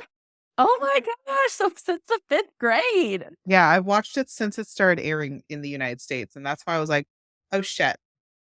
So, I'm about to hit how many years now? Let's see. When did it air in the States? Let 95? let me check. 96? Did it premiere on Toonami? No. It was on little back networks. It used to be on, in Florida, it was on UPN. That was the name of the station. Because that's where I grew up. I grew up in South Florida. I'm from Um, Pennsylvania. So it premiered in 1995. Due to its immense popularity, it was adapted into an anime series uh, that ran until 1997. no. Sailor Moon did not premiere in North America until 1995. However, the North American licensing and dub came with many unexpected changes from the Michigan Daily. So 95. So I would have been 5. That's just so weird to think, and we're still here talking about it. So started watching it then. So what am I almost on? It's was it that 05? We're almost at I'm almost at 30 years of being a Sailor Moon fan. just say it. Ah, I'm like, what? and like I said, I stumbled across it. So it's very interesting to see what we have, what we've gotten. And like I said, I didn't start reading the manga till later because the manga didn't come out in the States till way. Oh, yeah, because I don't think manga at that time was being published the wrong way. Like, it was it was being published backwards. Also, that manga wasn't out yet. It wasn't out till much later, and you got like the mix was Yes, MIXX and and they did the forget who else it comics was. too. Yeah. So I think if Tokyo Pop, that's what it was. But Tokyo Pop didn't come out till much later because MIXX was doing they did like little tiny the chapters. So Yes. they would print the one chapter and you'd have it in like a little tiny comic book and stuff like that. So I think one of the biggest things is if PGSM had come out later, I feel it would have done very well. Even Yeah. if they kept it the way it is, if they had done it that Sentai, they would have done perfectly fine. And I think our biggest problem is, and the reason why we blame Toei so much is Sailor Moon is not as popular in Japan as it is here. Really? No, it's not. Because when you look at just stuff being resold for Sailor Moon, let's put it that way, in Japan.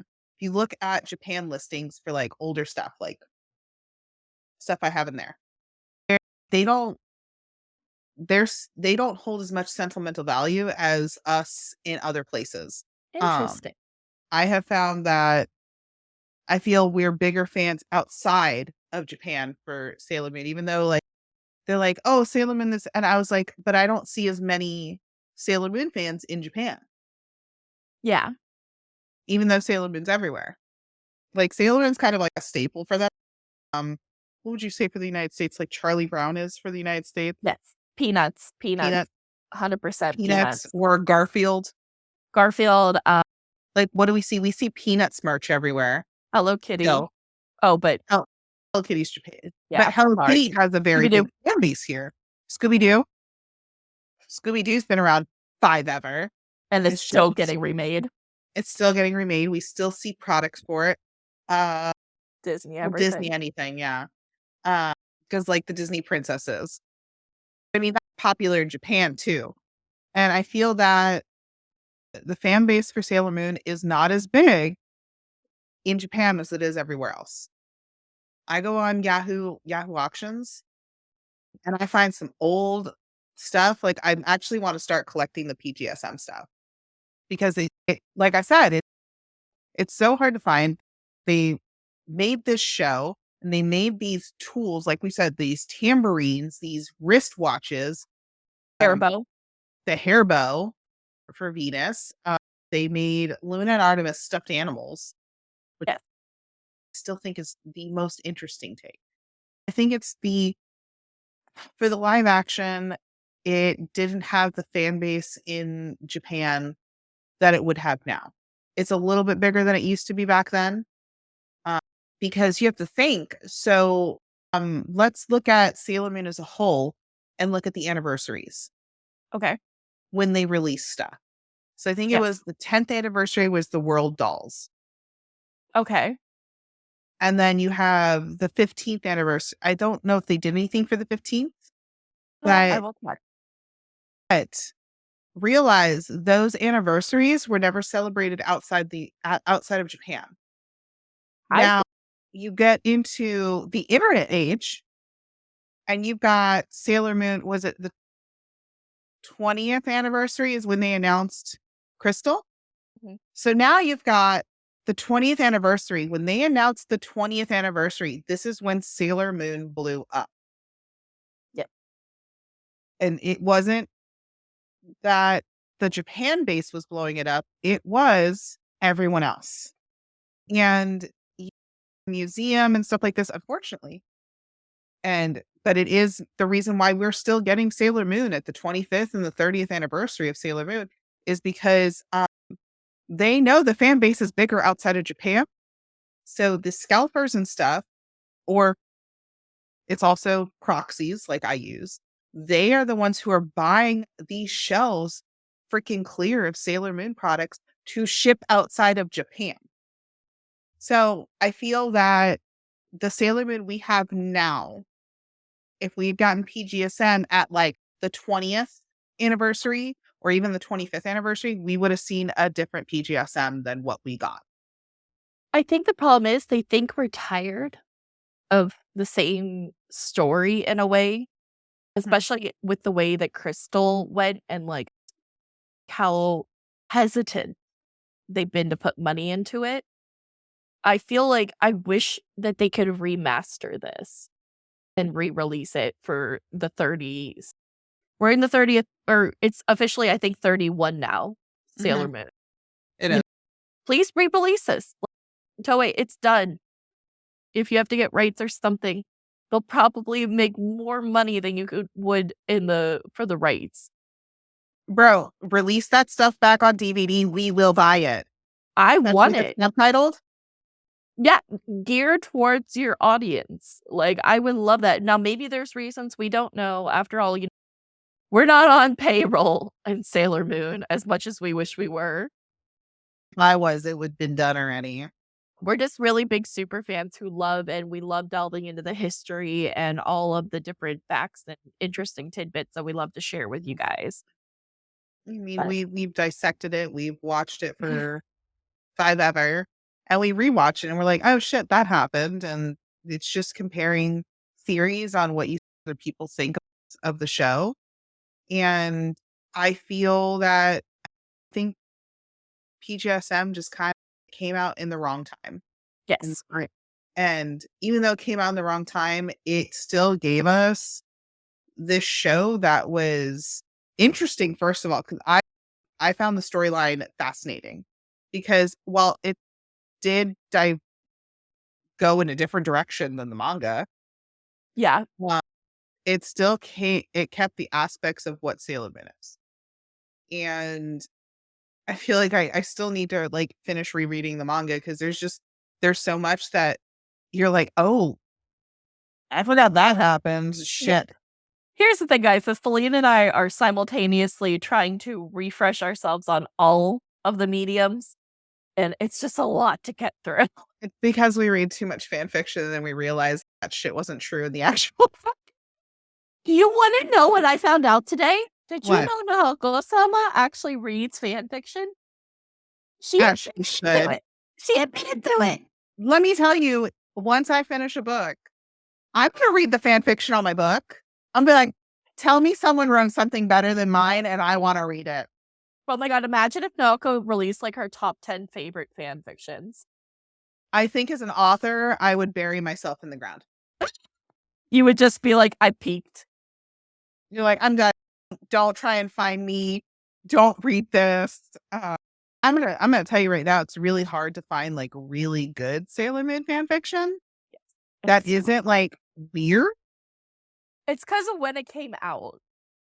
Like, unfortunately, the people writing Sailor Moon fan fictions aren't the ones that are writing Harry Potter fan fictions or what else is the really big or My Hero. Merlin fan fictions My or Hero Academia. my Not to or Demon Slayer fan fiction. Like or Demon Slayer, yeah. And that's like not a some knock of on these any of them. authors, I'm just like, when's your novel coming out? Because holy shit. And We do have actually a fanfic author who is getting published, author CC Gonzalez, who will be back with us for an episode, just as a little plug later on the season. A really good segue. which I find interesting that she was able to do that because I've actually been thinking about it myself too. I'm like, should I just turn a fan fiction into a book and change the characters a little bit? Like, I've been a fan for a very long time, and her writing is just great. So I think it's awesome to see. um, for PGSM, you know what I would have loved to see? What? I would have loved to see the Outers. Oh my god, can you imagine if we got a live action Haruka? I might not actually be here. I might actually be deceased. I would have loved to see, first of all, Chibiusa show up, like who they would have picked for her. Ooh, She would have had to show up you're because right. they picked a phenomenal actress for Luna. Yes. Like, phenomenal child actress. I don't know what she does now, but she did really well. They always do for even like the musicals. And mind you, I haven't watched the musicals. I've watched like a couple songs, but like the actresses they pick for like Chibiusa, spot on. Um, I would have been interested to also see what they would have done with Setsuna. Ooh, yeah, because she comes in the second season. The reason why I also would have been interested, I would have been interested to see if they would have done a POC character. Yes. If they would have found an actress who could actually represent, because Sailor Pluto is a woman of color. That is something that is described by Naoko that she is, and that's why a lot of people have some issues with the anime. I would have been really interested to see if they would have what they would have done with the live action because you do have Haruka and Michiru, and I feel that it would have had to come out sometime recently to do that Yuri aspect on screen. They're just now getting comfortable doing live action yaoi. Oh, it doesn't go that far, but those guys put their lips on one another. So I think it would have. I feel it would have done really good if it had come out now, especially with the outers. I think the outers would have been a lot better because I think if we had gotten outers back when this first aired, Yes. I don't know if we would have enjoyed it Yeah. because I don't know what I don't think it was avenue ready. they would have taken. Yeah, I don't feel like they were ready to go there. I think they would have done something that we would have then hated the show for. I also would have liked to see a different villain because it Instead was of the chosen Beryl. one. Beryl was the villain the entire time for PGSM. But can we talk about Beryl for a minute? Because Beryl Fucking slayed. killed everything, and it was Beryl was great. like the ultimate drag queen outfit. Oh my god, that wig though. She was stunning. Let me find She a was nice picture. stunning. She was fantastic. The budget went to the villains, and I'm not mad about it in a way, 'cause oof, Like, she was sensational, and the actress they got for her, so good. yeah. If you She's a very beautiful woman, oh my god. you ever hear this, like, you ever happen to, just know that we have never forgotten you. Yeah. And the thing is, like, Beryl's outfit is fantastic, but it played on Manga Beryl Yes. and how she was supposed to look. I also get a tiny bit of, Rita Repulsa from Power Rangers, Yes! I can see and the it's Rita. those shoulders. That is where I get Rita from, Just look at that queen. but, like, stunning. Like, this outfit is just 10 out of 10. And it could not have been easy to act in that. That's a lot to wear.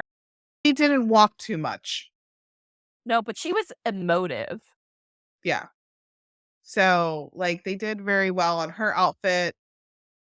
Just that Sh crown. she ate, Look at her. and she did very well. I feel they captured what the manga was trying to portray, but in live action, because she was supposed to be, like, fantastic. She essentially sells her soul to Metalia because she gets jilted. Look at this. Look at that manga. That's Naoko's art right there. So that, and then So you got that. Naoko's art, and then I feel they for Beryl, she herself was one of the best outfits when compared to the manga. She Yeah. felt manga-esque with her Yes. outfit. Yeah, like, it was, and I love the choice of fabrics and the cutout. It's just it's a work of art. I wish PGSM would do a costume exhibit. And then they just gave her, like, this big fucking red hair, and I was like, "Slay." Got it. Absolute play. But the thing is, by giving her that, they give her, like, that how the manga always had her hair going out like this on her, like, demonic kinda thing. So I feel that having her hair that high kind of, uh, almost portrayed that, Yes. and they gave her a crown because she is a queen. Which I think was lacking before. Or that's a cosplay. Or it's Um, like but she was the I feel that her live action outfit represents manga Beryl so well. yes. 100% Um, agree. and the Fukus, yes, they're gonna they're not gonna change the Fukus. They're gonna make them match the manga. But I feel that Beryl is the only one who matches herself because Endymion's outfit's different. Like, it's similar to him, his prince outfit, but it's a completely different color, first of all. None of the generals look like their freaking outfit. Maybe Zoisite's that jacket is Oh, similar. yes. Not Um, this one. yeah, you'd have to look at Zoisite PGSM. There we Zoisite go. probably the closest. I mean, they're all wearing like military jackets. That's what we wanted. Actually, no, I'm sorry. Jedi is the closest to the manga. Yes. Jedi Yeah, like, is the closest to the manga compared to the other generals. I like that. I don't know where they went with Kunzite. They just went out in left field with Kunzite because I was like, "What? You don't even match the other guys." No! Why? I'm Now, confused. look, I'm confused. they're all of theirs go to the one side with essentially across the breast with the buckles. Yeah. He does not. His is down the middle. And he has, like, a tiara.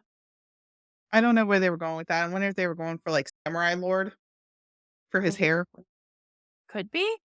I don't know enough to say it. Jedi is the only one who is as close to his manga self compared to the other three. The other Yes. three do not look like anything like their manga selves. Yes, giving Zoisite that ponytail. Zoisite does have a ponytail, but like he was fabulous Mhm. in PGSM. I think So yeah. all the actors were phenomenal. Like, Mhm. whoever casted the show deserved an award again. Like, the show deserved a lot of awards it didn't. It was very well done. It didn't like, even though it had, like, campy aspects, I didn't cringe while watching it. No. Does that make sense? Only time I cringed was when I first met Luna, because I wasn't expecting a stuffed freaking animal. Sailor Luna also is a lot at I think first. she's adorable. But I'm like, I don't cringe at her. Like, even though, like, it's a little campy, I don't It's cringe.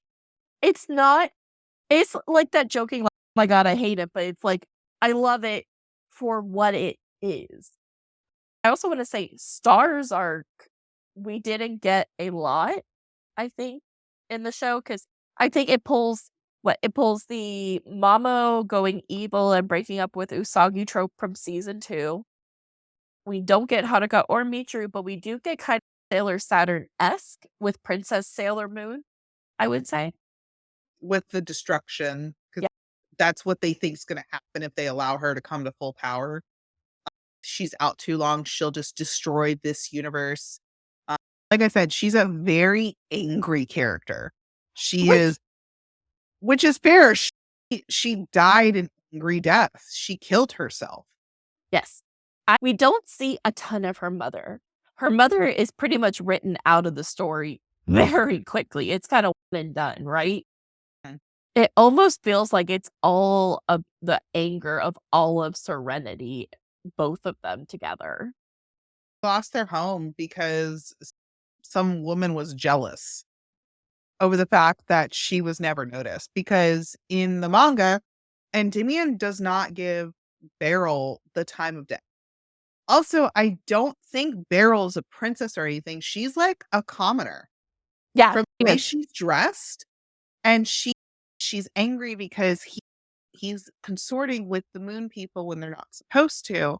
But I'm also just like, bitch, he would have never even looked in your direction, even if he didn't look at Serenity. Like, Oh, you were a peasant. we should 'Cause talk ab oh, sorry, continue. go ahead. We should talk about Moy, uh, or what was her name?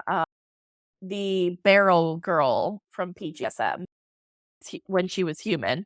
I don't remember what she was called. Uh, she has a human disguise, but I can't remember, or am I mixing people up? Because like, You're because that's her. the That's manga. what Beryl looks like in the manga. She's a commoner. I think that you get a glimpse of her as that's it. I think it's like a small flashback, her Yeah. flashing back to it. But, like, she's a commoner. She's not anybody important. She's not some lord's daughter. She's dressed like a commoner. But she had this fantasy that she put together about him, and also she was angry that he was consorting with moon people when they shouldn't be. Yes. And then that's when she meets Natalia, and Natalia's, "I'll make you so powerful you'll be able to have him." And instead, she ends up killing him. And I'm like, she's Oh, a the company. commoner. She can't fit with that. She's not royalty. Listen, I'm royalty, so that's why I'm a princess. And she's a commoner. And yeah, I was like, she's a commoner. Oh my god, but I think Listen, that's I a am really all mean girls. Let's go. yeah, I think that's a really good distinction because Beryl, we really in the manga, we do see her as a commoner, but I think we really mostly only see her as the powerful queen in PGSM. We She don't doesn't really have too many flashbacks, know. Not but even a lot of interactions with the scouts. no.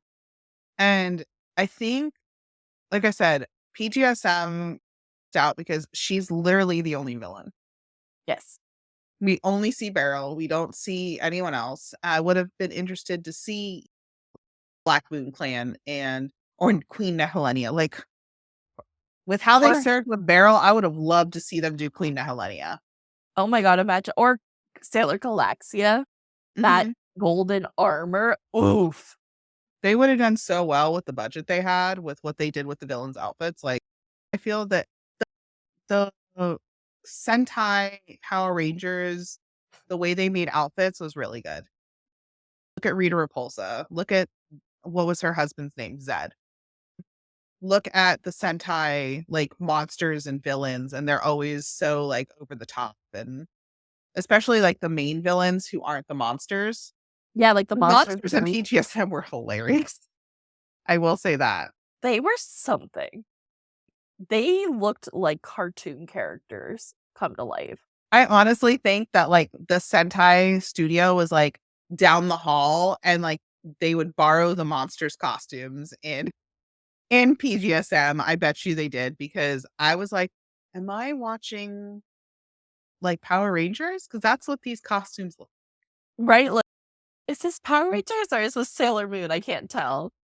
Because it was that gaudy like rubber suit monster, and I was like, "Oh my god, I'm watching Power Rangers. This is phenomenal." But I was a Power Rangers fan, and I think that also helps me fall in love with it, and that's why I also think it would have done very well in the States, because a lot of girls in the Yeah. States were Power Rangers fans. Mm. Oh, yeah, that would have been a crossover, huh? That would have done well, because of how many it was equal numbers girls and boys who enjoyed Power Rangers here in the Mm. States, I love because that's the way they made it. They made sure to play to both audiences essentially here, because needed they needed both, otherwise it would have flopped, and that's why Power Rangers did so well, is because you had both, uh, guys and gals enjoying it, and that was because they had Pink Ranger and the Yellow Ranger. Yep, 100%. So I feel that PGSM would have done very well with the Power Ranger crowd that is over here.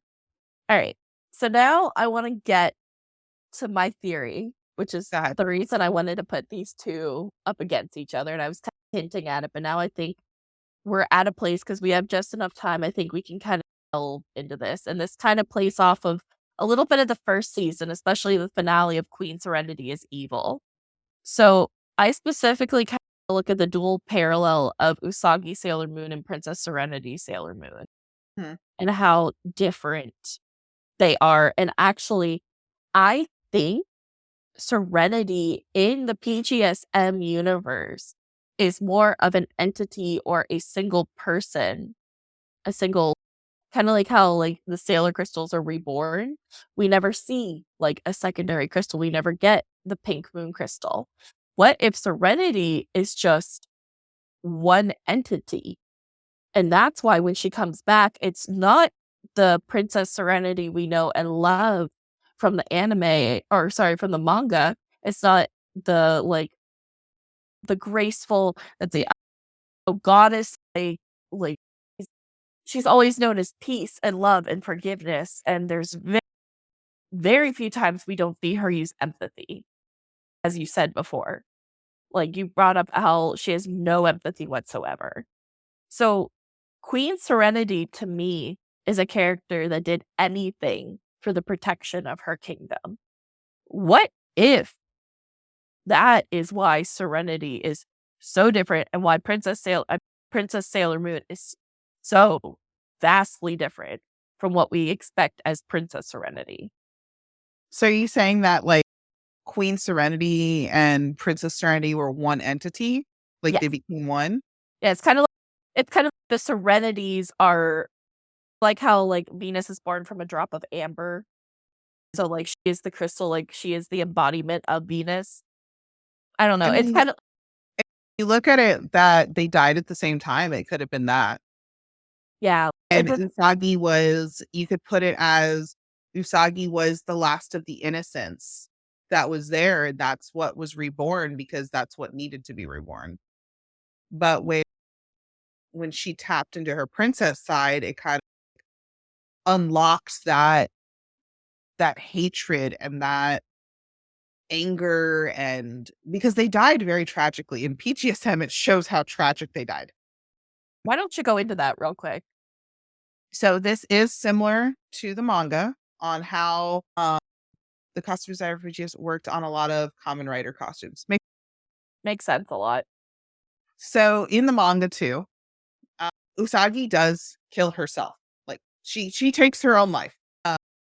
And this is after she discovers that Prince Endymion has died in the battle on the Moon Kingdom.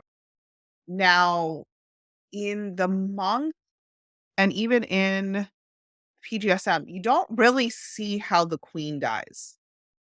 There's speculation in the manga on how the queen dies. You really see how Usagi dies.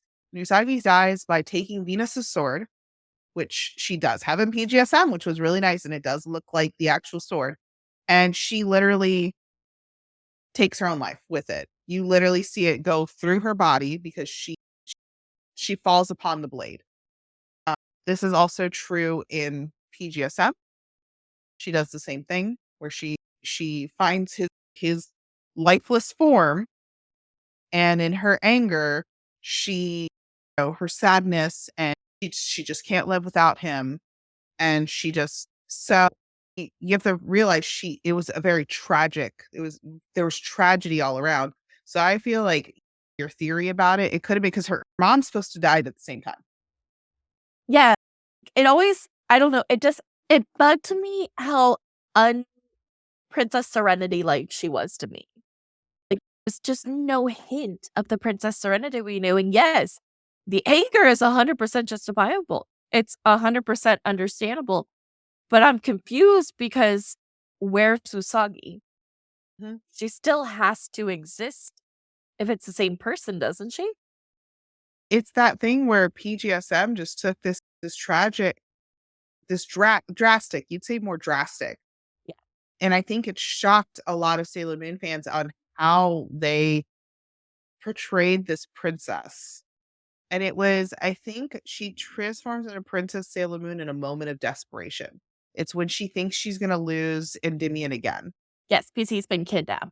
Yes. So she's already been the princess at this point, guys. This is what she's already discovered she's the princess, but she doesn't transform into the princess again after that until this moment where she thinks she's going to lose him again, if I remember correctly.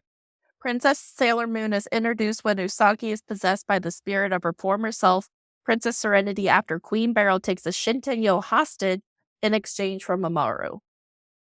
That's the actual setup. That was the one I wanted to correct. Go ahead. Um, because she's gonna kill them, and Mamoru's like, no, because he remembers his own self, and he's like, you can't die for me, blah blah blah.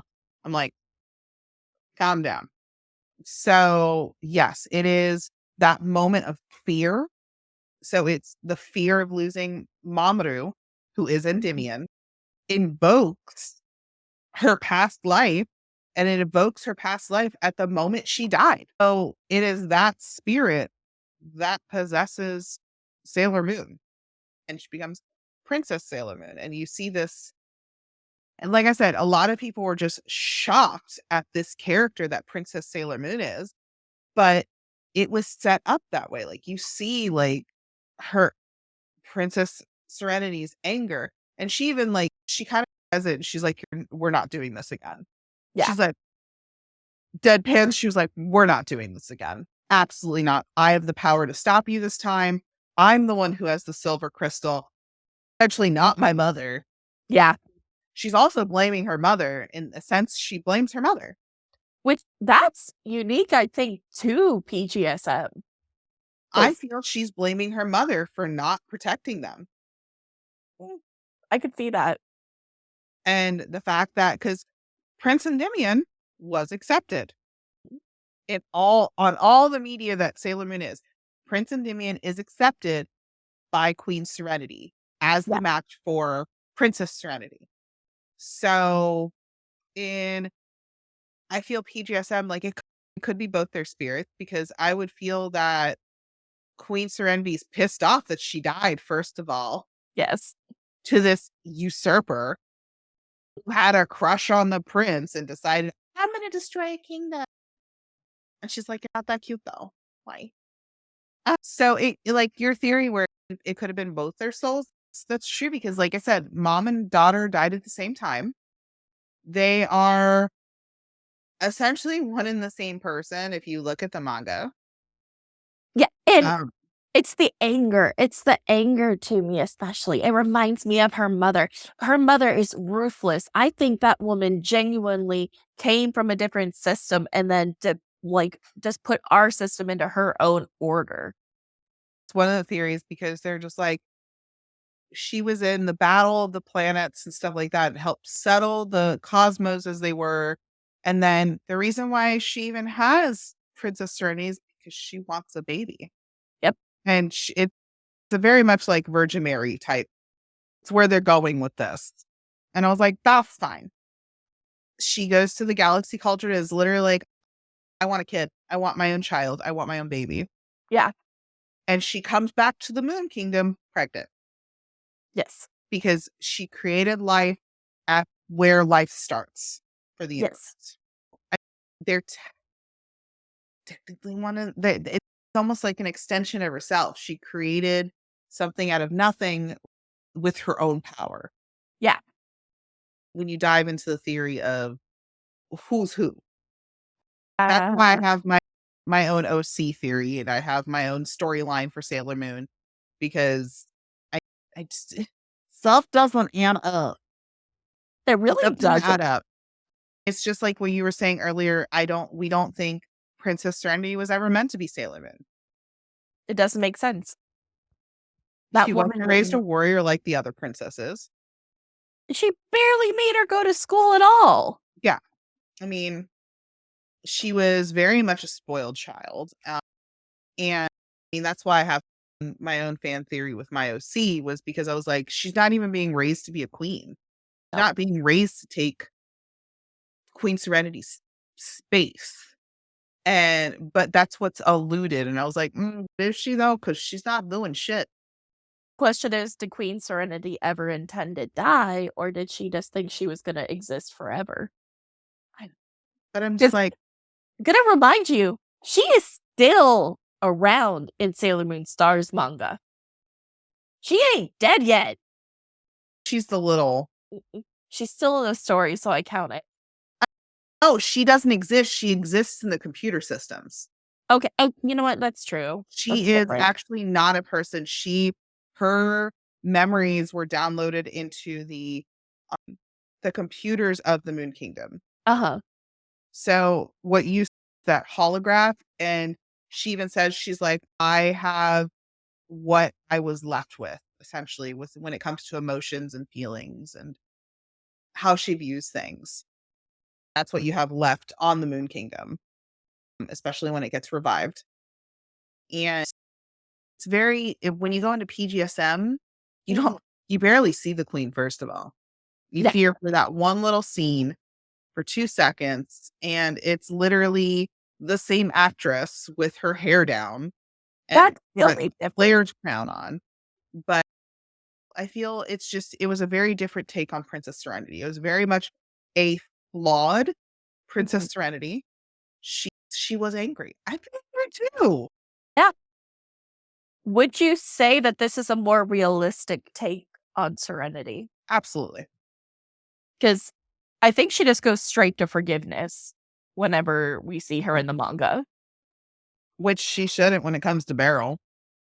It Beryl's the reason the Silver Millennium ended before its time. was thriving. Mhm. It was thriving, so was Earth. There was nothing for Earth to be jealous of at that point because they were doing well also. The only thing they were jealous of was the immortality that the Moon Kingdom's residents have And that's why I think that Serenity never intended to die. or step down. I think what she was trying to do was marry her off to the Earth Prince so she could have her own kingdom and Queen Serenity would have continued to rule the moon. Oh, yeah, I think this was her final chess piece in getting all of the Milky Way. Yeah, pretty But much. she She had had everything. all of the princesses as soldiers fighting under her and protecting her daughter. So it's like Yeah, I think Earth was the last stand against her. they were like, no. Well, Earth also had like I think more of a population than the other planets did. That's true, I feel that the other planets because the outer planets really didn't have populations, they just had their princesses. which they don't really explain very much about. They show the castles for Uranus and Neptune, and that's about it. Uh, they show their palaces. Do they have servants even? They wear the dresses, I remember that. So there's nothing. So it's like I feel that maybe Earth was a little bit harder to take because they have a population, and I think that's the difference between all of them. But I mean, the manga you see just how everybody is separated and the fact that like this some of the kingdoms have stuff and it's just within that palace where they have their residence. Yes. They don't have like sprawling metropolis like No. the Silver Millennium did. She had a palace and she had there was way more. There was a whole thing. And that brings up, she had the technology then to figure out a way to give her all these all of the princesses people. Because the moon, if you remember, she had it as a bubble over the moon to put her kingdom. She Mhm. literally made her, she literally made her own silver millennium. And she had the silver crystal. So silver crystal, that's debated whether or not she took that life giving energy from the cauldron and made it her own. Yeah. Which I think Mhm. she did. Yeah, I think she did. And that's why everybody wanted it. That's why all the enemies come after it. Beryl's not the one after it. She's after just destroying everything. Barrel's, She's kind of after the crystal, and that's for Metalia. Barrel's being petty. Yeah, but Metalia wants the crystal, and that's Yeah. because Metalia is Chaos, Yes. who wants the crystal so that they can get back to the galaxy cauldron. Which we should, can you explain the galaxy cauldron? Um, the galaxy cauldron is essentially the Big Bang. So what we call the Big Bang in science, which is how energy was dispersed, how the planets were made. Um, what they do for the galaxy cauldron is like it's literally a cauldron with space all around it, and like it has a platform that goes out over it. And it's meant to be the stirring pot of the universe where everything was born from.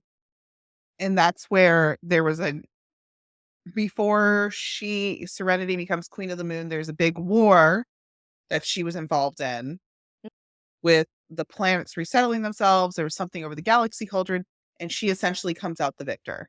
Yes. And it's alluded to that. Like the fandom's done a little bit more like digging into it and like what it meant. But that is why. I mean, the galaxy cauldron's also not easy to get to. You have to know where it is, which is why I don't think Galaxia actually knows where it is until final battle. I I think think she she would have finally figures destroyed that it. Mm. I think she finally figures it out where it is. But it's where kind of explain what chaos is because where there's light, there's going to be darkness, and chaos is the darkness compared to the light. And Queen Serenity is supposed to be that light because she's supposed to be a life giver. Hmm. She brings life to stuff, and she does. She makes she uses her powers to create life. She creates all this life Yes. around her. Is she probably a sussy bitch in the end? Probably. Probably, but I feel that she wasn't a fully fleshed out character. And PGSM, no. In the manga, we get more, but I still think it could be better. I feel Naoko left a lot of loose ends with the manga. I feel that I wish she would give us more. I understand she's got a lot going on in her life and her husband is not well and she's helping him with his because I think what are they doing? Are they still doing Hunter x Hunter? Yes, I believe. Or did it just end? Did they announce the ending? I know she was Unsure. helping her husband, but like, no, go for 35th. Come on. Just a little. Don't make me wait till the 50th anniversary. Come on. I do not want to be an old woman having a heart attack when you tell me you're writing more of Sailor Moon. What if it's already written?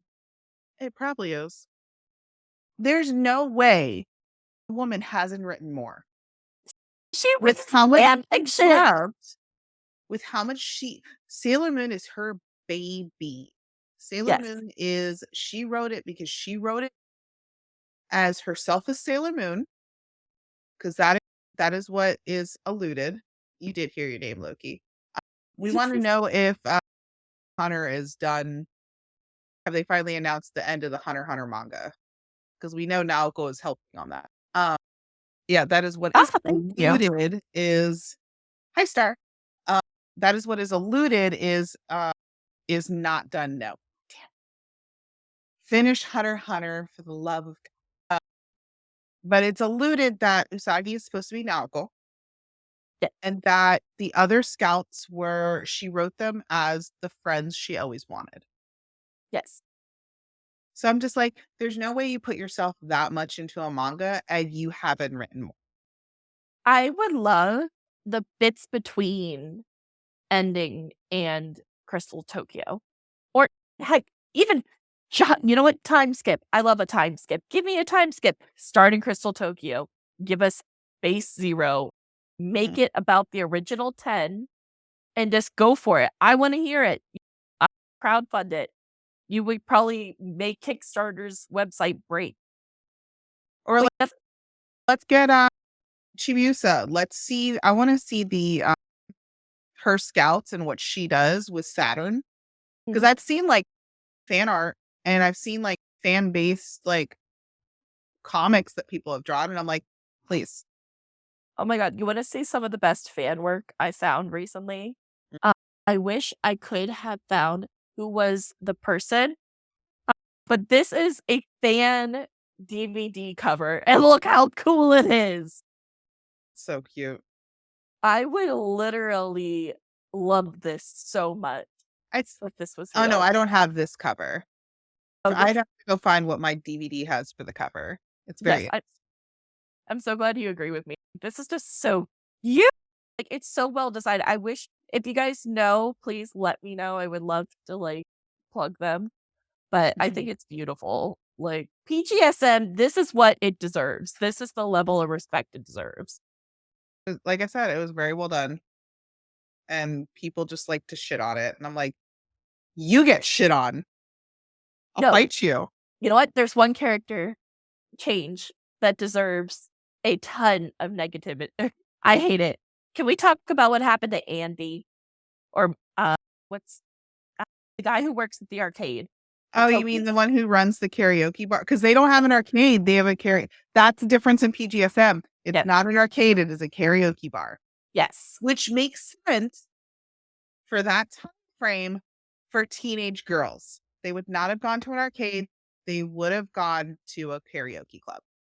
Yes. And it was really cute. Like, they had it all outfitted. Like, it was adorable. Doesn't he have, like, a turtle? He does, and he talks to the turtle, and he's trying to date Makoto, Yeah. and he's the worst type of character. He's played for laughs, but he's played for laughs. That is the only character I cringe at. I cringe at him, Yeah, because he's very much like he's just awkward. and I And don't you're think it like, was the actor. no, I think it was how they wrote him. Yeah, it was this character for those who have seen Sailor Moon, PGSM.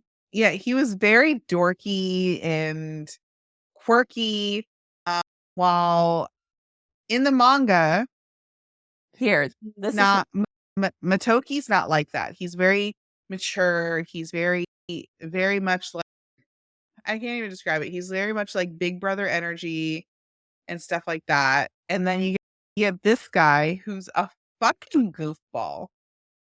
well, like, Like and he loves his turtle. He, like, talks to the turtle all the time, all the time. and he's got a huge crush on Makoto, which I find interesting because Makoto does have a crush on him in the I don't know if it's in the manga she does, but I know she does in the anime. In the anime, she 100% does. Yeah. Like, look at this guy and his turtle. Oh, wait. Oh, this is one of my absolute favorite Tumblrs that I would love to plug. It is called Sailor Moon Headcanons. I am a humongous fan. And they do little like this where like PGSM with Toki is a huge what does that say? Gamera fan. Gamera fan. I don't know what that is. I think it's one of the Godzilla characters.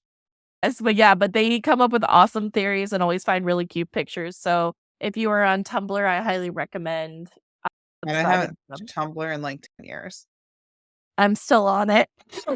I haven't. Like, I'm just like I can't follow it anymore. That's fair, but if you're on it, it's sailorheadcanons.tumblr.com. I highly recommend. I'm a big fan. We like to Oh my support god, other he's movies. such a fucking dweeb. You know who I cringed at? Him. The only Him. time at PGSM I cringed was him. And doesn't Makoto end up with him? I don't remember. I swear they end up together. I also Me? think that that Right dude's here. actually like in fucking Common Harley. Rider. I think he is. Yeah, he's like actually a character. I think this is him. Is it? Huh. I think it. Bro, look how hot he is when he's not in fucking PGSM. Wow. Fetcher. What happened? I don't know. I think they were just like, be a quirky dork. Who hated Andy? Somebody hated Andy. Probably. But he also had a bigger role in PGSM compared to the manga Yeah. or the series in general. But by the way, awesome pick is from Crystal Con Live on Twitter. Continue. I've been talking so much. I was like, I need water. We're about to hit our 3-hour mark. Yes. We'll wrap up after this thought. Manga versus PGSM. PGSM did bring some of the manga aspects, and that is character design. Did not for the generals. They went off on their own thing, except for Jedi.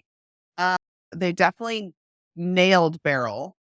Oh, They nailed the scouts' outfits, which if they had effed that up, the series would have failed right away. yes, 100%. I think without those, they would never have succeeded. Yeah. The other costume designs were like I will always say, Serenity was cheated. Absolutely cheated. Like, there's no way, like, I get now where they were going with it. I'm glad that we discovered it was actually based on the manga artwork. I think it was based on the wedding dress because that Yeah. that looked like it, but her hair just it felt late. Princess Serenity felt lazy. Out of Yes. all of them, she looked the laziest. Uh, we have a dress to compare to, which was that wedding dress. The storyline was completely different in PGSM, but I enjoyed it. It stayed, while it did have that campy esque Power Rangers feel for a lot of like enemy fighting, it stayed true to Sailor Moon. Yes. It stayed true to Sailor Moon when it came to storyline and how things went. I thought it was a very interesting take, especially with Dark Mercury. I think Princess Sailor Moon was very interesting. I actually love Princess Sailor Moon. Like, I Yes. thought she was a badass. I was like, kick their ass, baby. I was like, get him. Like, that bitch. She's trying to take your man. But I think I would have liked to see some of the other enemies. I would have liked to see something other than Beryl. I would have liked Villains of the Week that had more personality. Except not the dumb monster, which is what they did. It was a dumb monster. I understand Sailor Moon did that too. But it was very, the monsters kind of happened and there was no real story behind. They was just like, oh, we're trying to find this crystal, blah blah blah. Manga was always interesting, but I felt that she could have done more, and I wish the manga had been fleshed out more with certain characters where PGSM actually fleshed the characters out more. Yes.